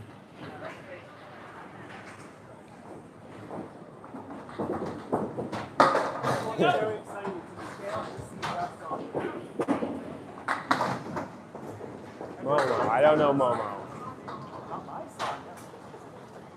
I'm sorry. Hey, who's Momo? What's up? Who's Momo? I don't know. Someone said, "Where's Momo tonight?" All right. I don't know Momo. I am a butcher. They do still make Moxie. They actually make it in like Washington or Oregon or something like that. And they ship it all the way over to New England. It's counterintuitive, if you ask me.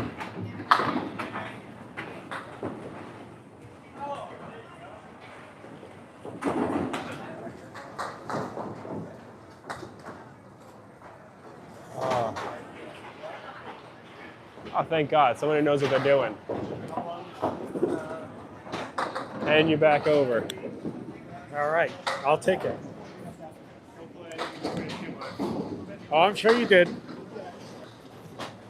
You always do. I have a special talent to do it. What do you guys think of Brian?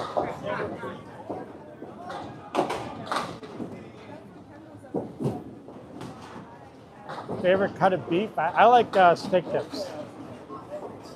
Steak tips are the best.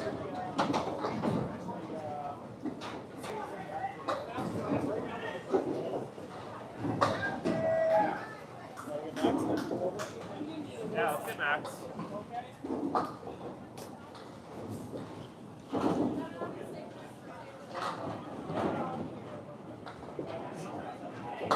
Brian got the most interaction all night. Nice. That's my nephew, Brian. Tony's oldest child.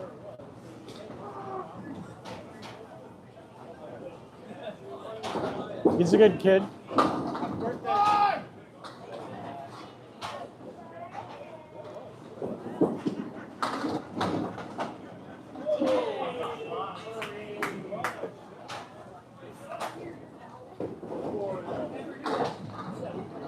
So Tony's at 44 right now. His opponent's at 56. All right, so there's Brian on camera again in the green shirt. They're posing right now for TikTok.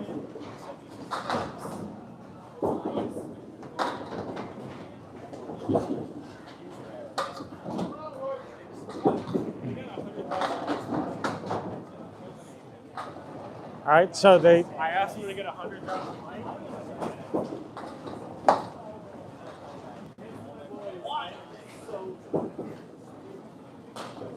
Brian does look like Tony, that is true. But the difference is that Brian is like 23 and Tony's like 44, you know? Nice picture of your wife you posted.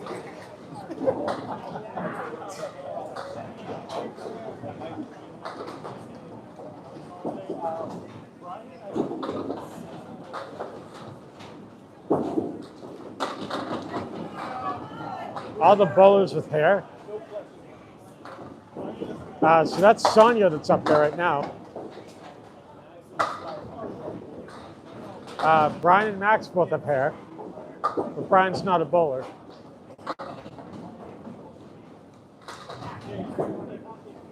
You're gonna see her on Thursday?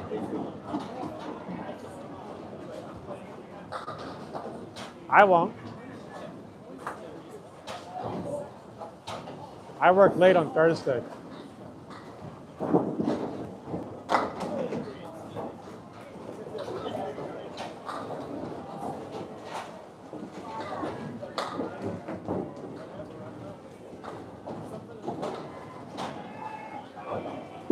So there's like some kind of birthday party going on over there. You might be able to hear that through the microphone. Maybe vaguely, I don't know.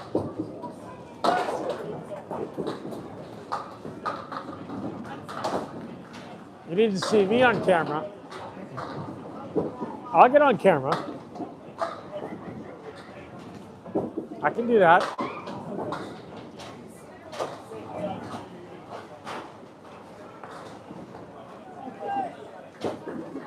I'd have to go stand right between those two machines, though. I'll do that in a moment. Okay, sounds good. Great meeting you. Great meeting you. Thanks for stopping by. Great to meet you.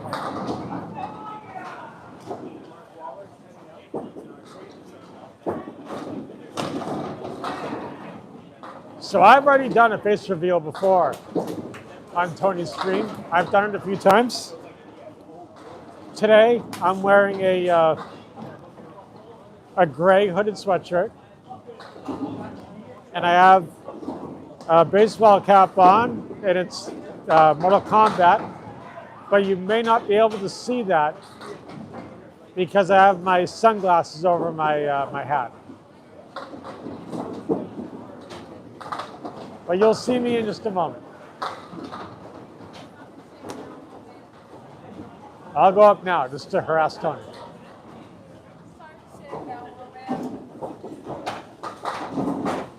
So this is me, right here, gray sweatshirt. They wanted a face reveal. Yeah. With Looks Tony. nothing like me, but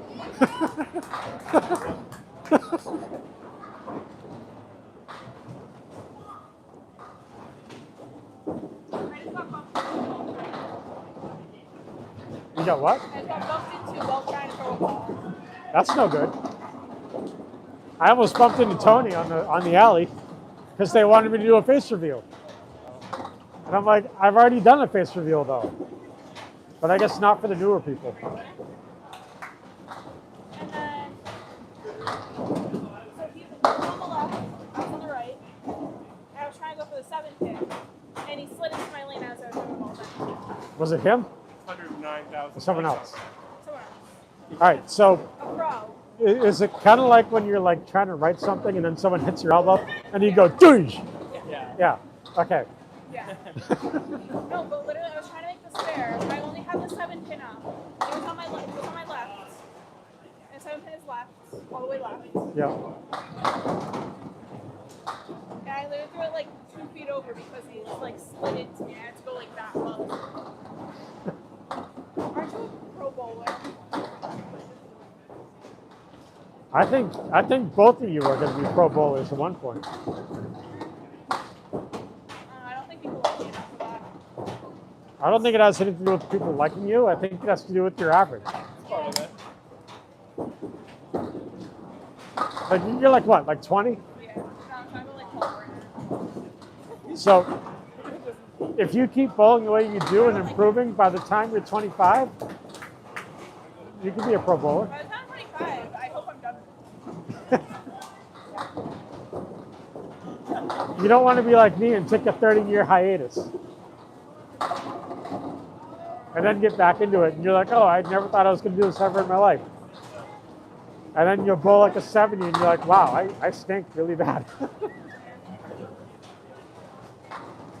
still want to be here right now. Not on the next string, so it just happened.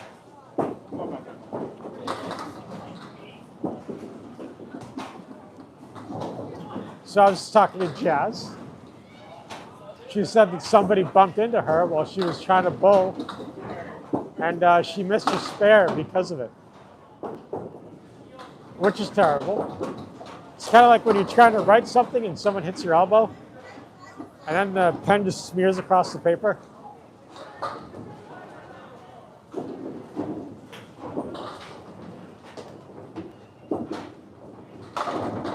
It is wrong. It's definitely wrong.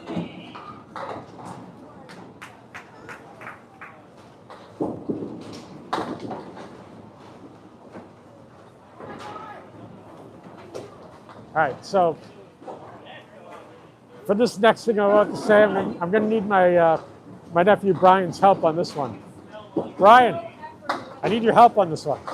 All right, so I remember I never watched SpongeBob as a kid, right? Right. But I remember this one episode where like he was like trying to write a paper Yeah. and he was like going blank. And then all of a sudden he's like, yes, yes. And he stops writing. And then it just comes out and it's just Yeah. with a big T. Like a big fancy T. Yeah. And just, yeah. So, do you remember that episode? I do remember that episode. He's got to write what I learned at boating school is. I think that's what it is.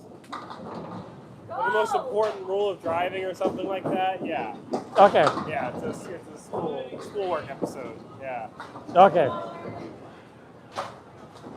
It's like Jazz was just talking about how somebody bumped into her when she was trying to bolt. And it's kind of like when you're trying to write something and then someone hits your elbow. Oh, yeah. And the pen just goes, goosh. Yeah. So I was like thinking about that SpongeBob episode and he was like, yes. And he did like that wicked fancy T. Yeah.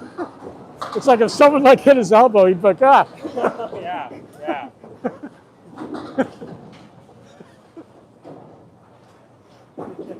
It's like the only memory of SpongeBob that I have. Other than the general stuff like Plankton wanted the recipe for the hamburger. Yeah. Yeah. Like I knew about that. It's a very distinct episode. I can see why that one would. It's very different than a lot of SpongeBob episodes where it's like it's kind of a bottle episode. It's really just SpongeBob in his own house. Yep. A lot different than a lot of the other ones. I would stick out. See, I know that you knew it. I know you'd know about it though. I do. Oops, sorry. Seen a lot of SpongeBob. You had a SpongeBob themed birthday party. I don't remember that. You don't remember that? I was too young. Leo's Super Bowl. Was that Leo's Super Bowl? Yeah. The bowling alley. I had a couple parties there. I wasn't allowed to have parties after 4th grade, so So I just remember going there, I don't remember anything. and the plates and the cups were all SpongeBob, and then there was like a tablecloth that was over the big table, which is SpongeBob. SpongeBob balloons and streamers, and like just like yellow and blue like streamers everywhere, like all the colors of SpongeBob. I had a SpongeBob table when I was a kid. That was like the kids' table. The SpongeBob table. I never watched it, except for that one episode where he wrote the. Yeah. Good episode. It's a good one to watch.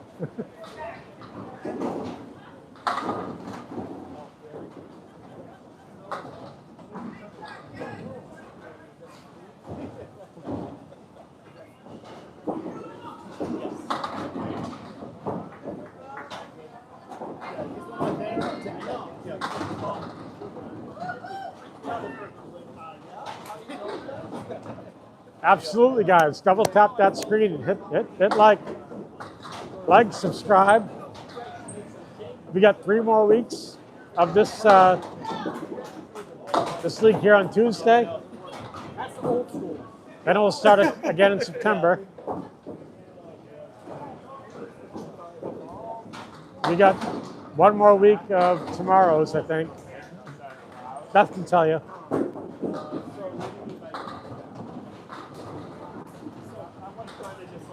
Doesn't work on YouTube? What doesn't work on YouTube? Double tapping the screen? So, on YouTube, you can only like something once. You either like it or you don't. On TikTok, you can like it 1,000,000 times. That's the difference. So it's like at the end of the night, when me and Tony are comparing numbers, he's like, oh, I have, 30,000 likes, 100,000 likes, 200 million likes. And I'm just like, oh, I got like 50 likes. Well, because one person could like it like probably like 4,000 times, and that's one person. So for me to have 50 likes, it beats his, 4,000 likes.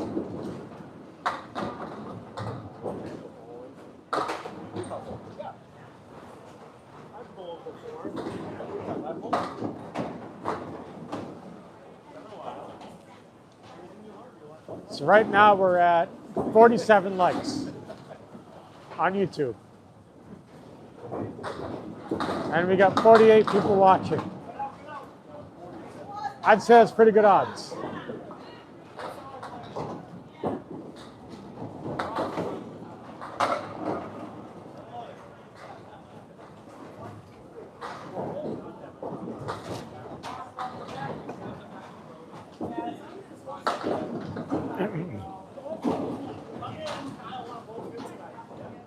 So when I stepped away and gave Brian the microphone, I went to the bar and got myself a water. So now I'm kind of like Jerry, sitting here drinking water. Can't go wrong. Water's the best.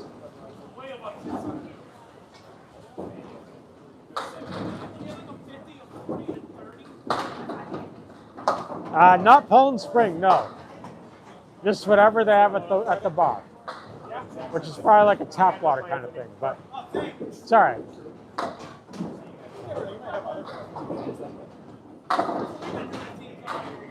Just drinking ice water. That's about it.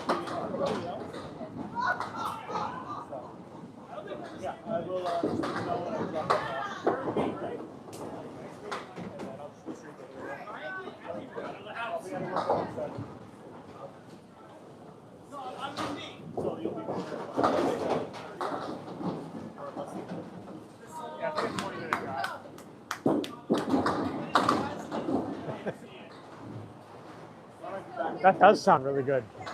Chocolate chunk ice cream. Can't go wrong. I leave my door unlocked. Don't know I don't know exactly where you're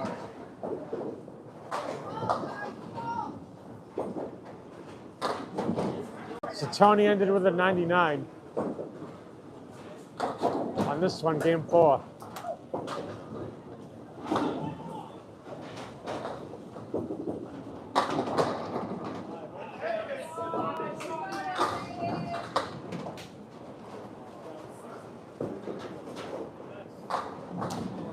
Now it's Sonia's turn to go rip it up against JT.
So Sonia's got 61, and JT's got 69. I'm really good at all. It's a close match, very close. My head hits the pillow, I'm happy.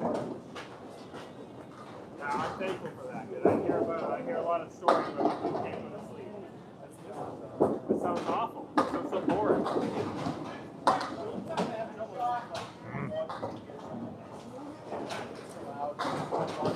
I have to turn the sleep timer on my TV, because if I don't, it'll just be on. I'll wake up at 3 in the morning and the TV will be on, and I sleepily turn it back So off. JT's bowling ball started coming back up the lane, and you can't have a ball in the lane. So the guy's running down there to go fix it. We have no oil in the lanes, so we can just run down there and just get it.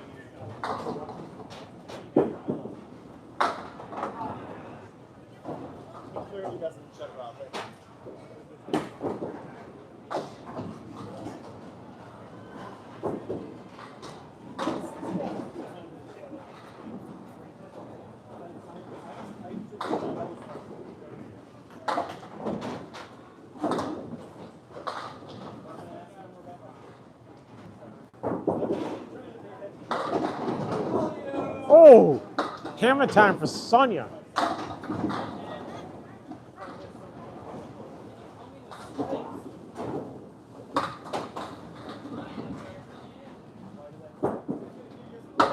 Yeah, there's no oil. No oil on these lanes whatsoever. This is Candlepin. Best kind of bowling that there is. There's never any oil on Candlepin lanes. Does not exist.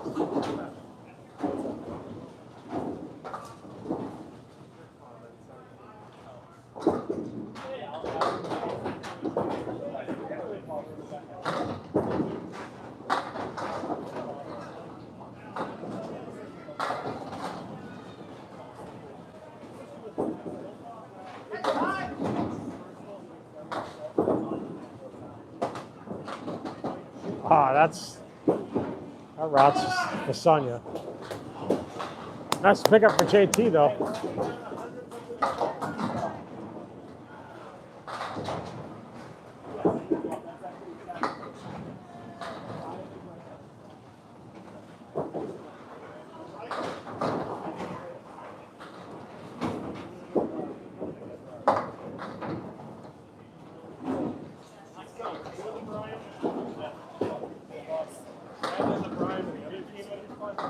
So JC, I'm pretty sure that when they do like kind of sort of oil up the lanes once a year, just to keep them clean.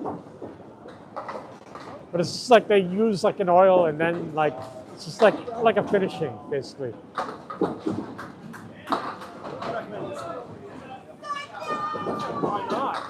Yes. So high speed and straight ball is probably your best bet. Easy money from you. That's all I'm saying. The thing is that the bowling balls that we're using are 4.5 inches in diameter. And the pins are 12 inches apart down at the end of the lane. So if you try to hook it into the pocket, you can miss every pin. So it makes it totally not like regular bowling that you would call 10 pin. So this is a completely different sport.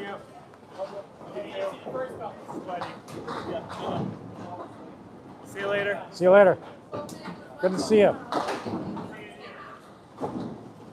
So Brian's leaving.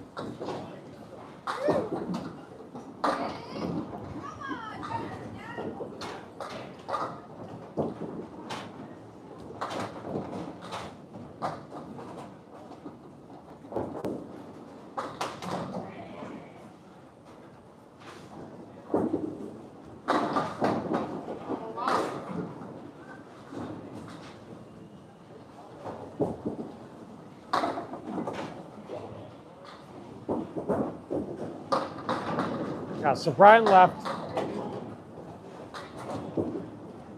He might have work in the morning, I don't know, but he left.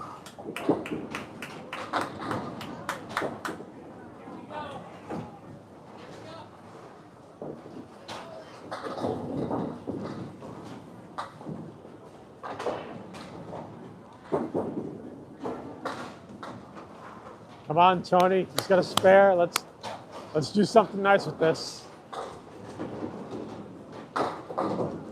All right, guys. So I want him to get at least an 8, though. At least an 8, if not better.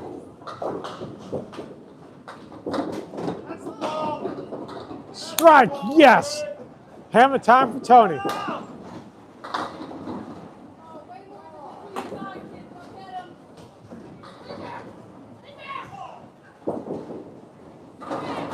A spare with a strike on it.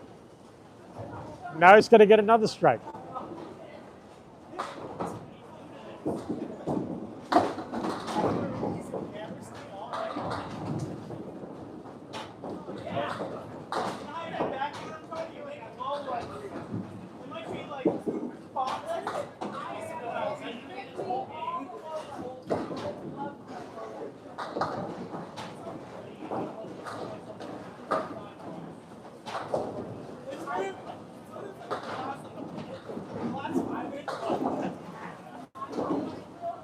All right, here we go again. Let's see what Tony does. 7. Oh, 6. Sorry about that. Was it actually like a It still looks like 7 to me, but maybe I'm mistaken.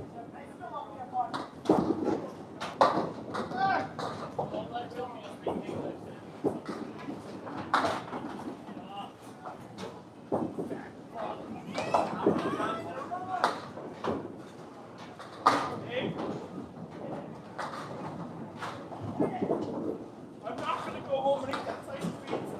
Fuck that. Last game. Yep, this is game 5.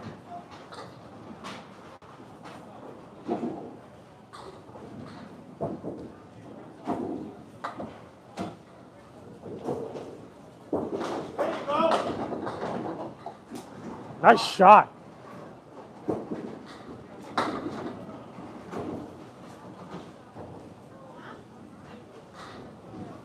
Yeah, I'm not sure how that happened, but it did. But it ended up correcting itself. So it ended up being 9 altogether. So it ended up working out. I thought that was weird too.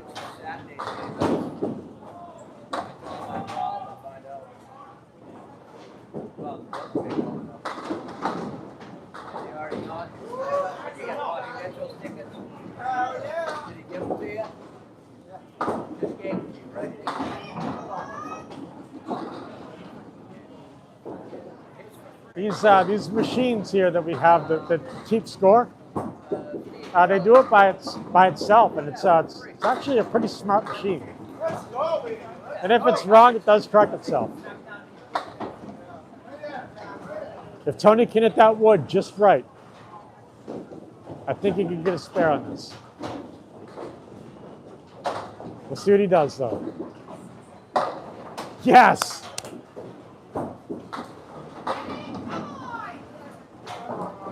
Tony's at 74 with a ball at the half.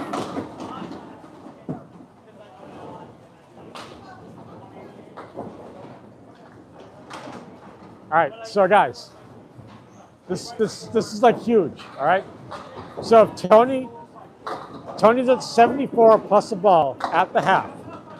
So if he can get at least a 6 on this ball that we're talking about, then he'll be at an 80 half, which means if he does the same next time, he can get 160 for the string if he does that again. 80 and 80, 160. It wouldn't be 178 like last week, but a 160 I think would make Beth happy since she missed the 178.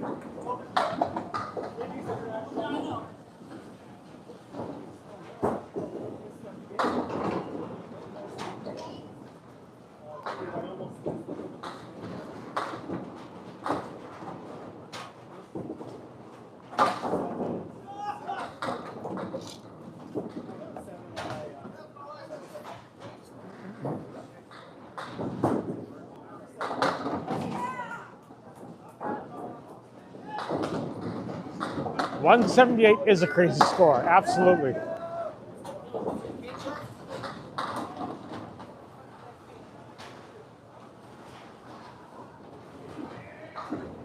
Yes, he does. If Tony can get like 4 strikes in a row, I could. you could. And then you'd beat your all-time best, which you just beat last week. Yeah. So we're rooting for you to do that again. So here's what I was saying. You're at 74 plus a ball at the half. So if you get a 6 fill, that's 80 half. Yep. Right? So if you go up and do the same thing again, you could have a 160. Yes. And that'd be a pretty good game. Yeah, I'm on my way to a very good game, yeah. And Beth, our friend, who's a moderator, Yep. missed it last week with the 178. Okay. So you need to, Throw another 178 so Yeah. you can see it. yeah, you need to pick it up. I'll do my best. I'll do my best for her. I was thinking, like, you know, even if you did a 160, you did exactly what you just did on this half. That'll be impressive. That'd be impressive, and it's not the 178, but it's still a pretty good game. Yep. I mean, my highest before was only a 164, so. Right. So getting close to that or making that again? You to throw 280 halves. No, it's not. Hit the head pin, and good things happen when you hit the head pin. Absolutely. The weird thing is that 50% of the time, maybe 40% of the time. you can't hit the head pin straight on. Exactly. If you hit the head pin straight on, you're not going to do great. But just hit it, and then good things happen. That's true. Very rarely do you get spread eagles hitting the head. Like it happens, obviously. It did to me earlier. It happens to me all the time. That's why my average is 70. I mean, if you hit the head pin a lot, you get spread eagles. You can't complain about that. Well, if I roll the first one, hit the head pin, get the spread eagle, and then I get like a field goal, and then another field goal, it's like, I'm accurate. Well, I mean, you're not accurate. You're accurate with your first ball. But your second and third ball were not accurate.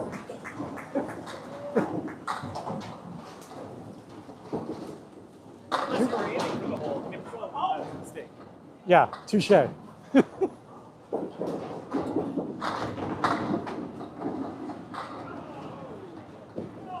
You haven't bowled Candlepin in 40 years. Wow. I'm 41 years old.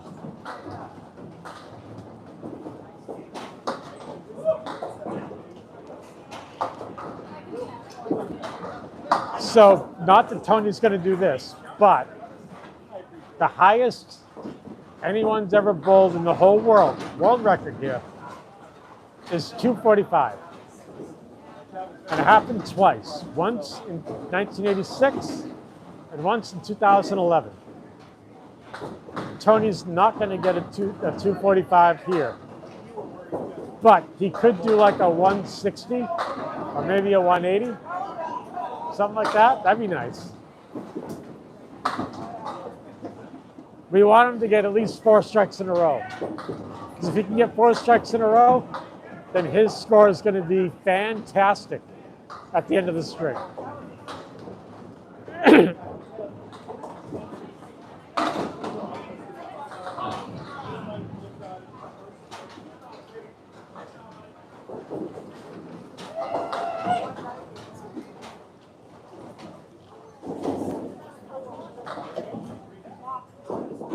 So Tony's at 74 plus a ball, and Mike is at 66 plus 2 balls at the half. 40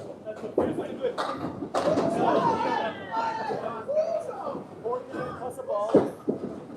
I didn't say great now.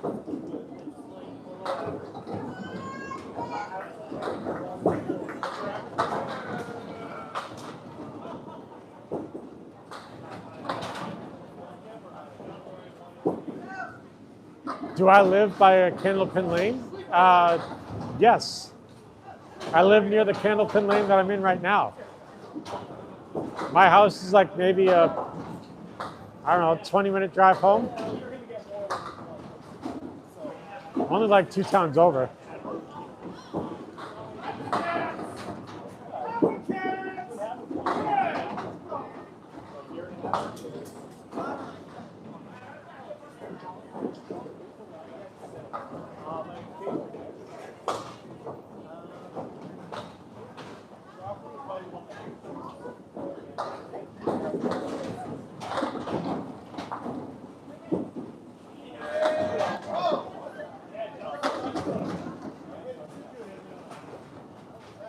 Sonia the spare maker, yeah, absolutely.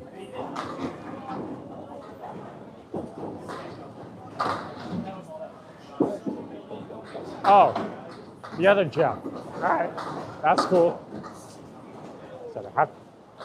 The happy birthday balloon. It's like some kind of birthday party happening here tonight.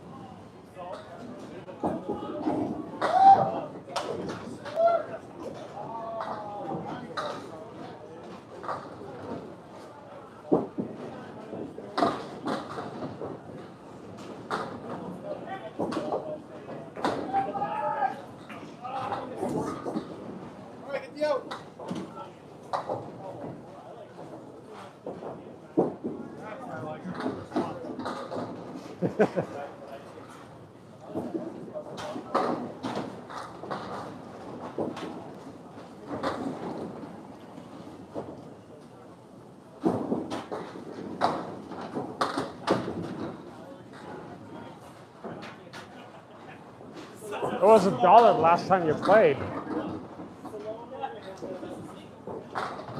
I don't even know what the price is now. I think the bowl is like probably like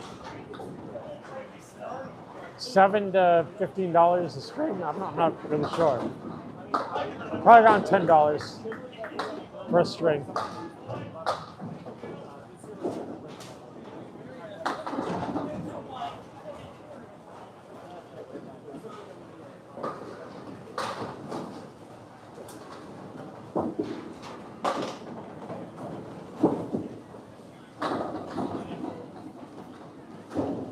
But also, you haven't bowled in 40 years, so that's a big difference.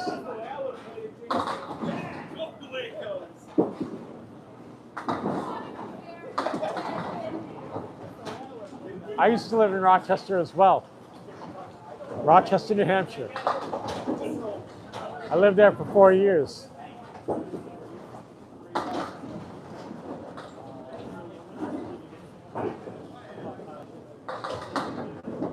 Yeah, I lived in Rochester for 4 years.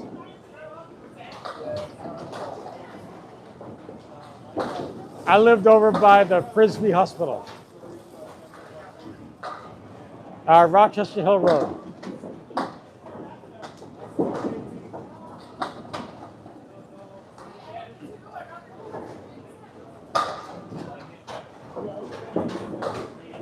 There was like a Walgreens downtown.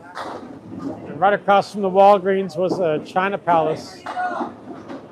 And right across from the China Palace was the Cumberland Farms. And that intersection was kind of like the center of town.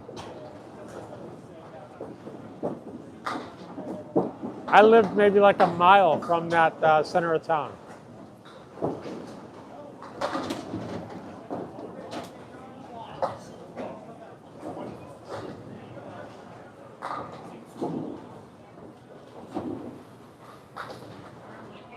And this guy, Jeffrey, is probably trying to calculate that out and be like, oh.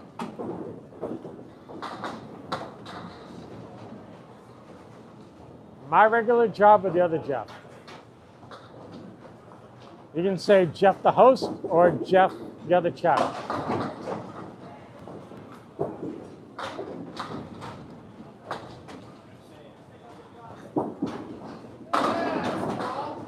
Because my regular job is being a debt collector.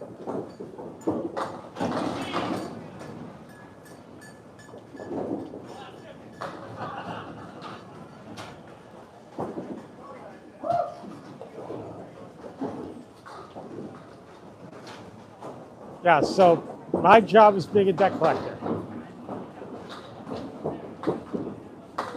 Other than that, I'm not really going to talk about it because it's not really a fun job. You have people yelling at you and all that kind of stuff, you know, because they owe money.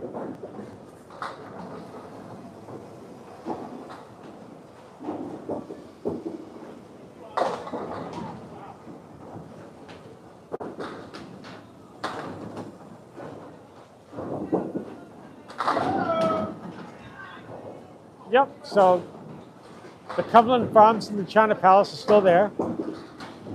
So is the Walgreens.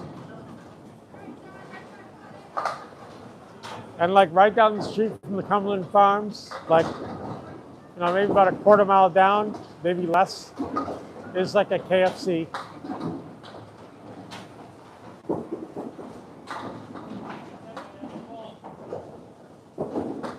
So yeah, I lived in Rochester for 4 years.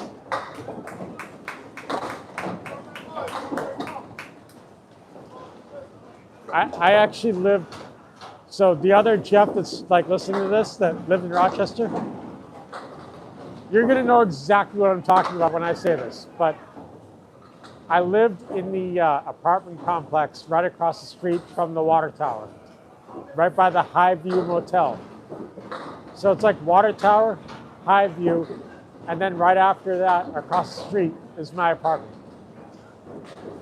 Right next to what they call the haunted house, the white building, the haunted white building.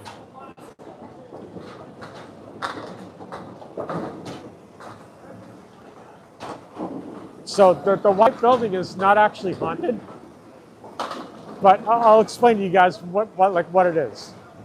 So the guy that owns that building, he actually like lives like right behind that building in a different house, but you can't really see that house from the road. And he owns both buildings, like the one he lives in and the one in the front. But the one in the front has been abandoned for years, like probably like 70 to 100 years abandoned. But every now and again, the man who owns the building will go back there and turn all the lights on and walk around inside the house.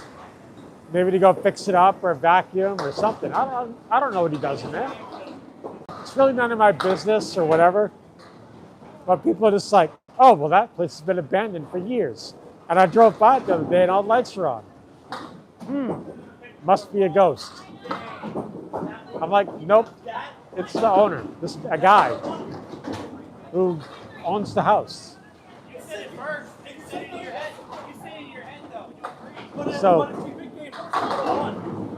the local folklore is that the place is haunted, but it's really not. Toronto ones are the 1/3. At least not from what I could experience. So.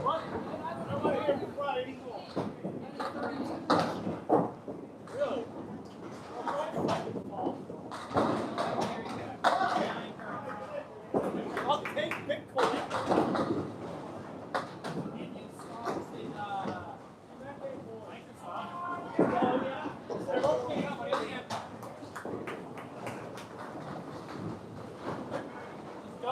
Tony's at a 125.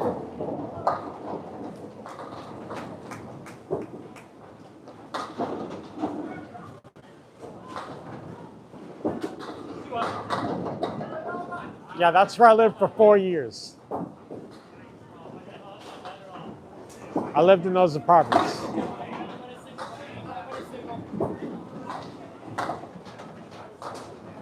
So living in those apartments, it was okay. But there was its downfalls, you know. A lot of cops and ambulances showing up randomly. You know, stuff like that. You know, trying to sleep and then all of a sudden you get the flashing lights from the fire truck coming through your window. I didn't have any curtains, you know.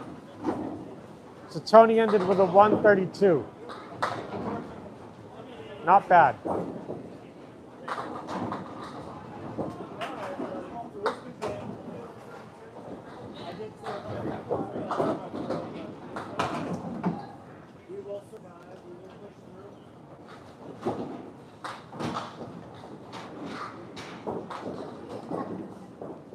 So Tony's been on fire. I mean, he did a really good job last week with the 178. And now he's got 132. So he's had a couple of good strings in the past couple of weeks, which makes me happy. I love to see my brother succeed, you know?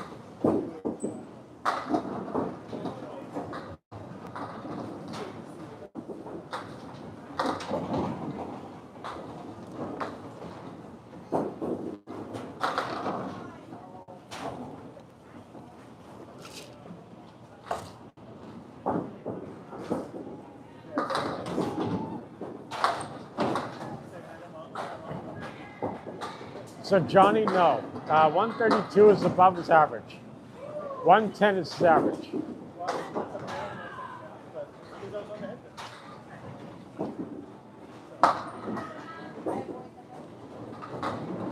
And Mike now is going to trail right behind him and do the same exact thing.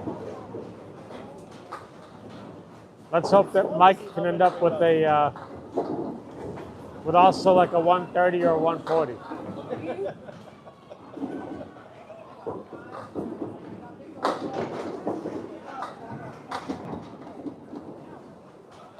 Well, if you did it on my stream, I would have made a video.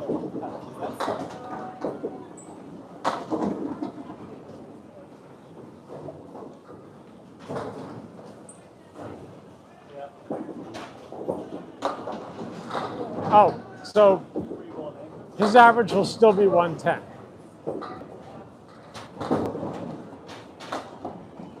He could bowl a higher average than 110 tonight, but that's not going to make his average go up. You have to like consecutively do above average to make your average go up.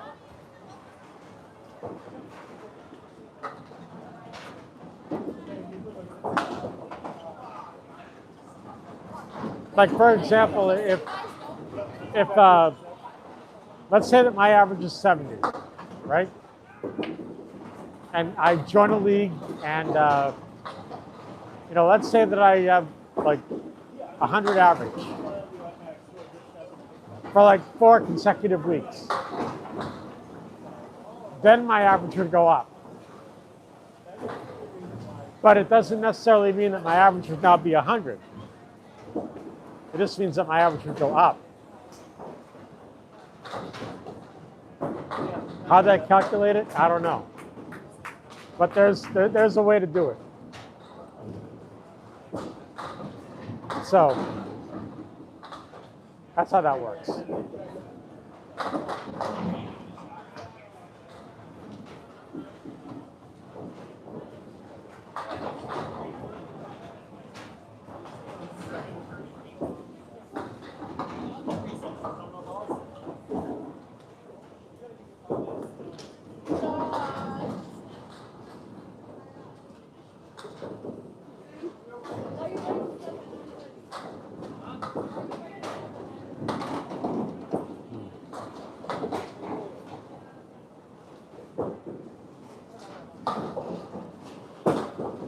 I think something happened in the lane. I'm not sure exactly what, but something happened.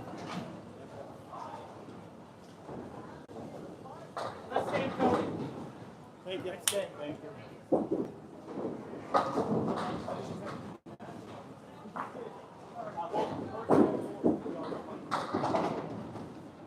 The guy's going down now to fix it.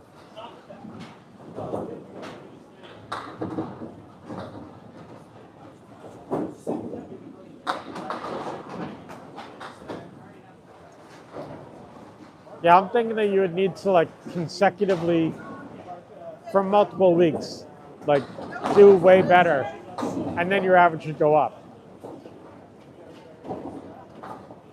So like if I started off with like a 70 average, and then I bowled like an 80 average, it'd probably go up a few pins or whatever, but like it would probably still be around 70.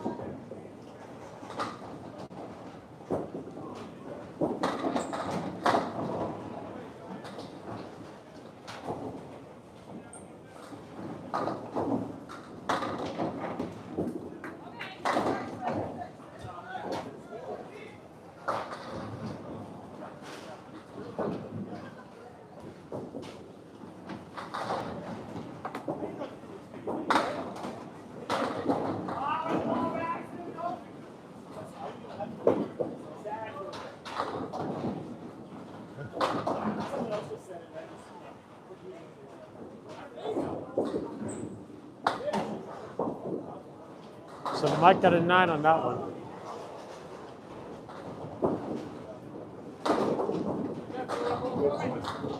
I can't do that. You're way too good.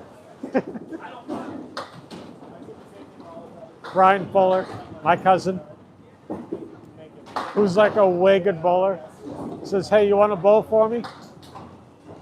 No. Since I would say that my cousin Brian Fuller, his average, and this is just me guessing, is probably like a 120. Brian Fuller? 124. 124? He just said, "You want to bowl for me?" I'm like, no. He's the best bowler in the league. Mike is the second best.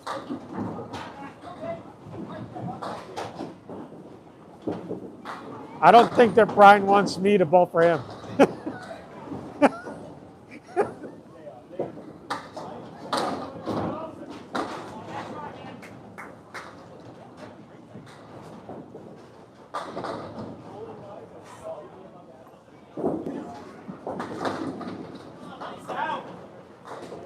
if I were to bowl for my cousin Brian Fuller, here's what would happen.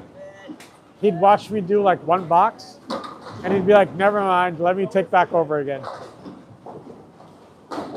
And my one box that I would do would probably just like completely ruin his average.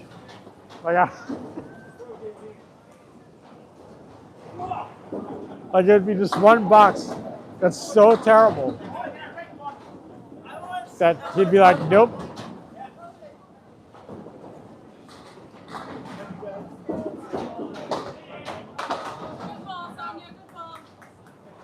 My cousin Brian's average is 124.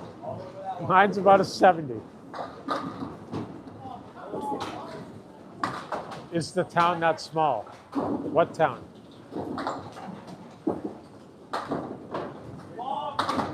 Oh yeah, absolutely. So yes, I lived in those apartments, and yeah, it is a small town. It's actually a pretty small world. You meet someone, and they're like, "Hey, I live in this little town." You're like, "Hey, me too."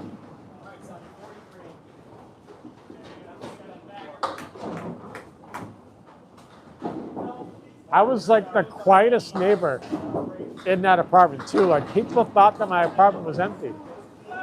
Then they saw me one day that I was looking out the window and they're like, whoa, someone actually lives there? Yep. I'm just that quiet, you know?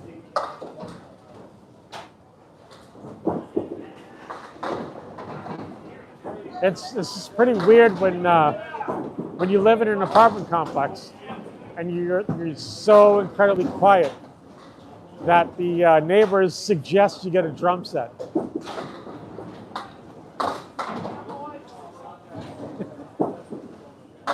Which I would have loved to learn how to do the drums. That would have been amazing. I love me some Joey Jordison, you know, just wail on him, you know?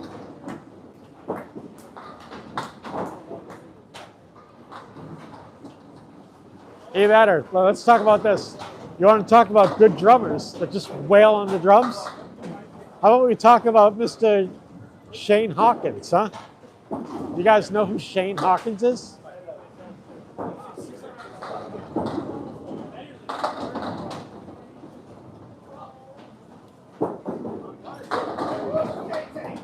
For those of you that don't know who Shane Hawkins is, let me tell you.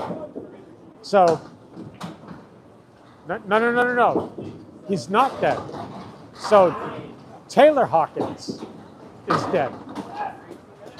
Taylor Hawkins is Shane Hawkins' father, who drummed for the Foo Fighters. And when he died, the Foo Fighters actually held this like concert over in Britain, like London, England. And they had all these different drummers come out. And at the very end of the night, they got Shane Hawkins to do the drums for the song My Hero. And it was absolutely fantastic.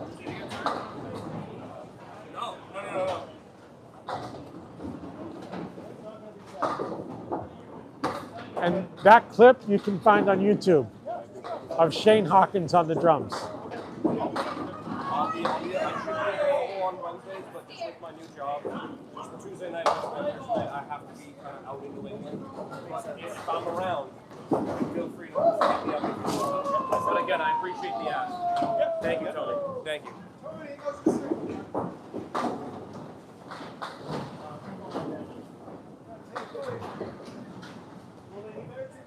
So you guys, I highly recommend, if you haven't seen the Shane Hawkins thing, just go on YouTube when you get the chance and just type in Foo Fighters Shane Hawkins.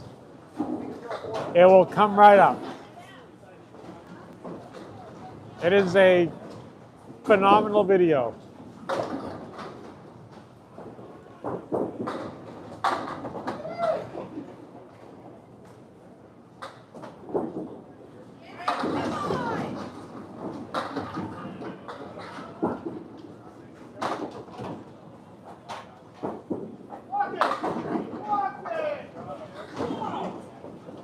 I don't know about that.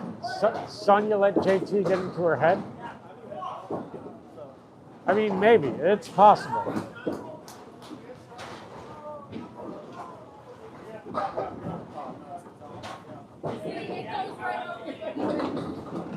guy out of here. I'm the new guy right here. Get him out of here.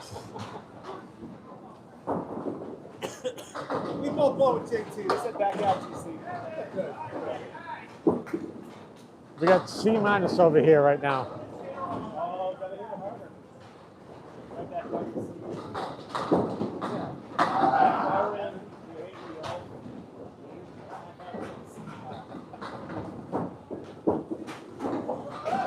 yo. Ooh.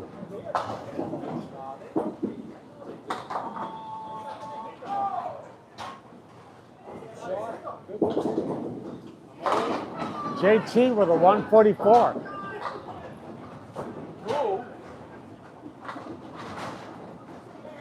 And he's still got a ball left.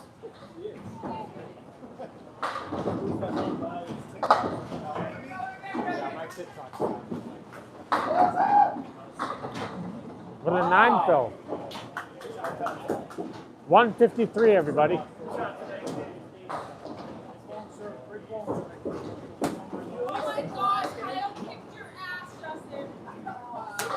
So Tony, how many points did you take tonight? 4. 4? Yep. So Tony took 4 points tonight.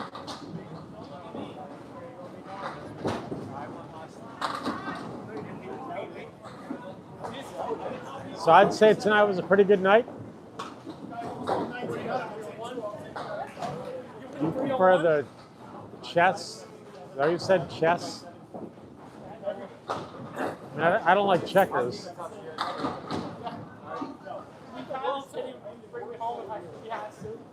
Yeah, I have no problem bringing you up. So. So Tony's team took 4 points. Sonia's team took the rest. Bowling is chess with action. Yeah, that's kind of weird. But all right, everybody. You guys have a good night. Thank you so much, guys, for watching. And we'll see you next week on Tuesday.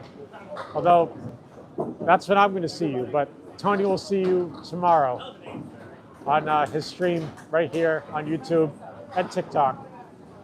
So, good night, folks.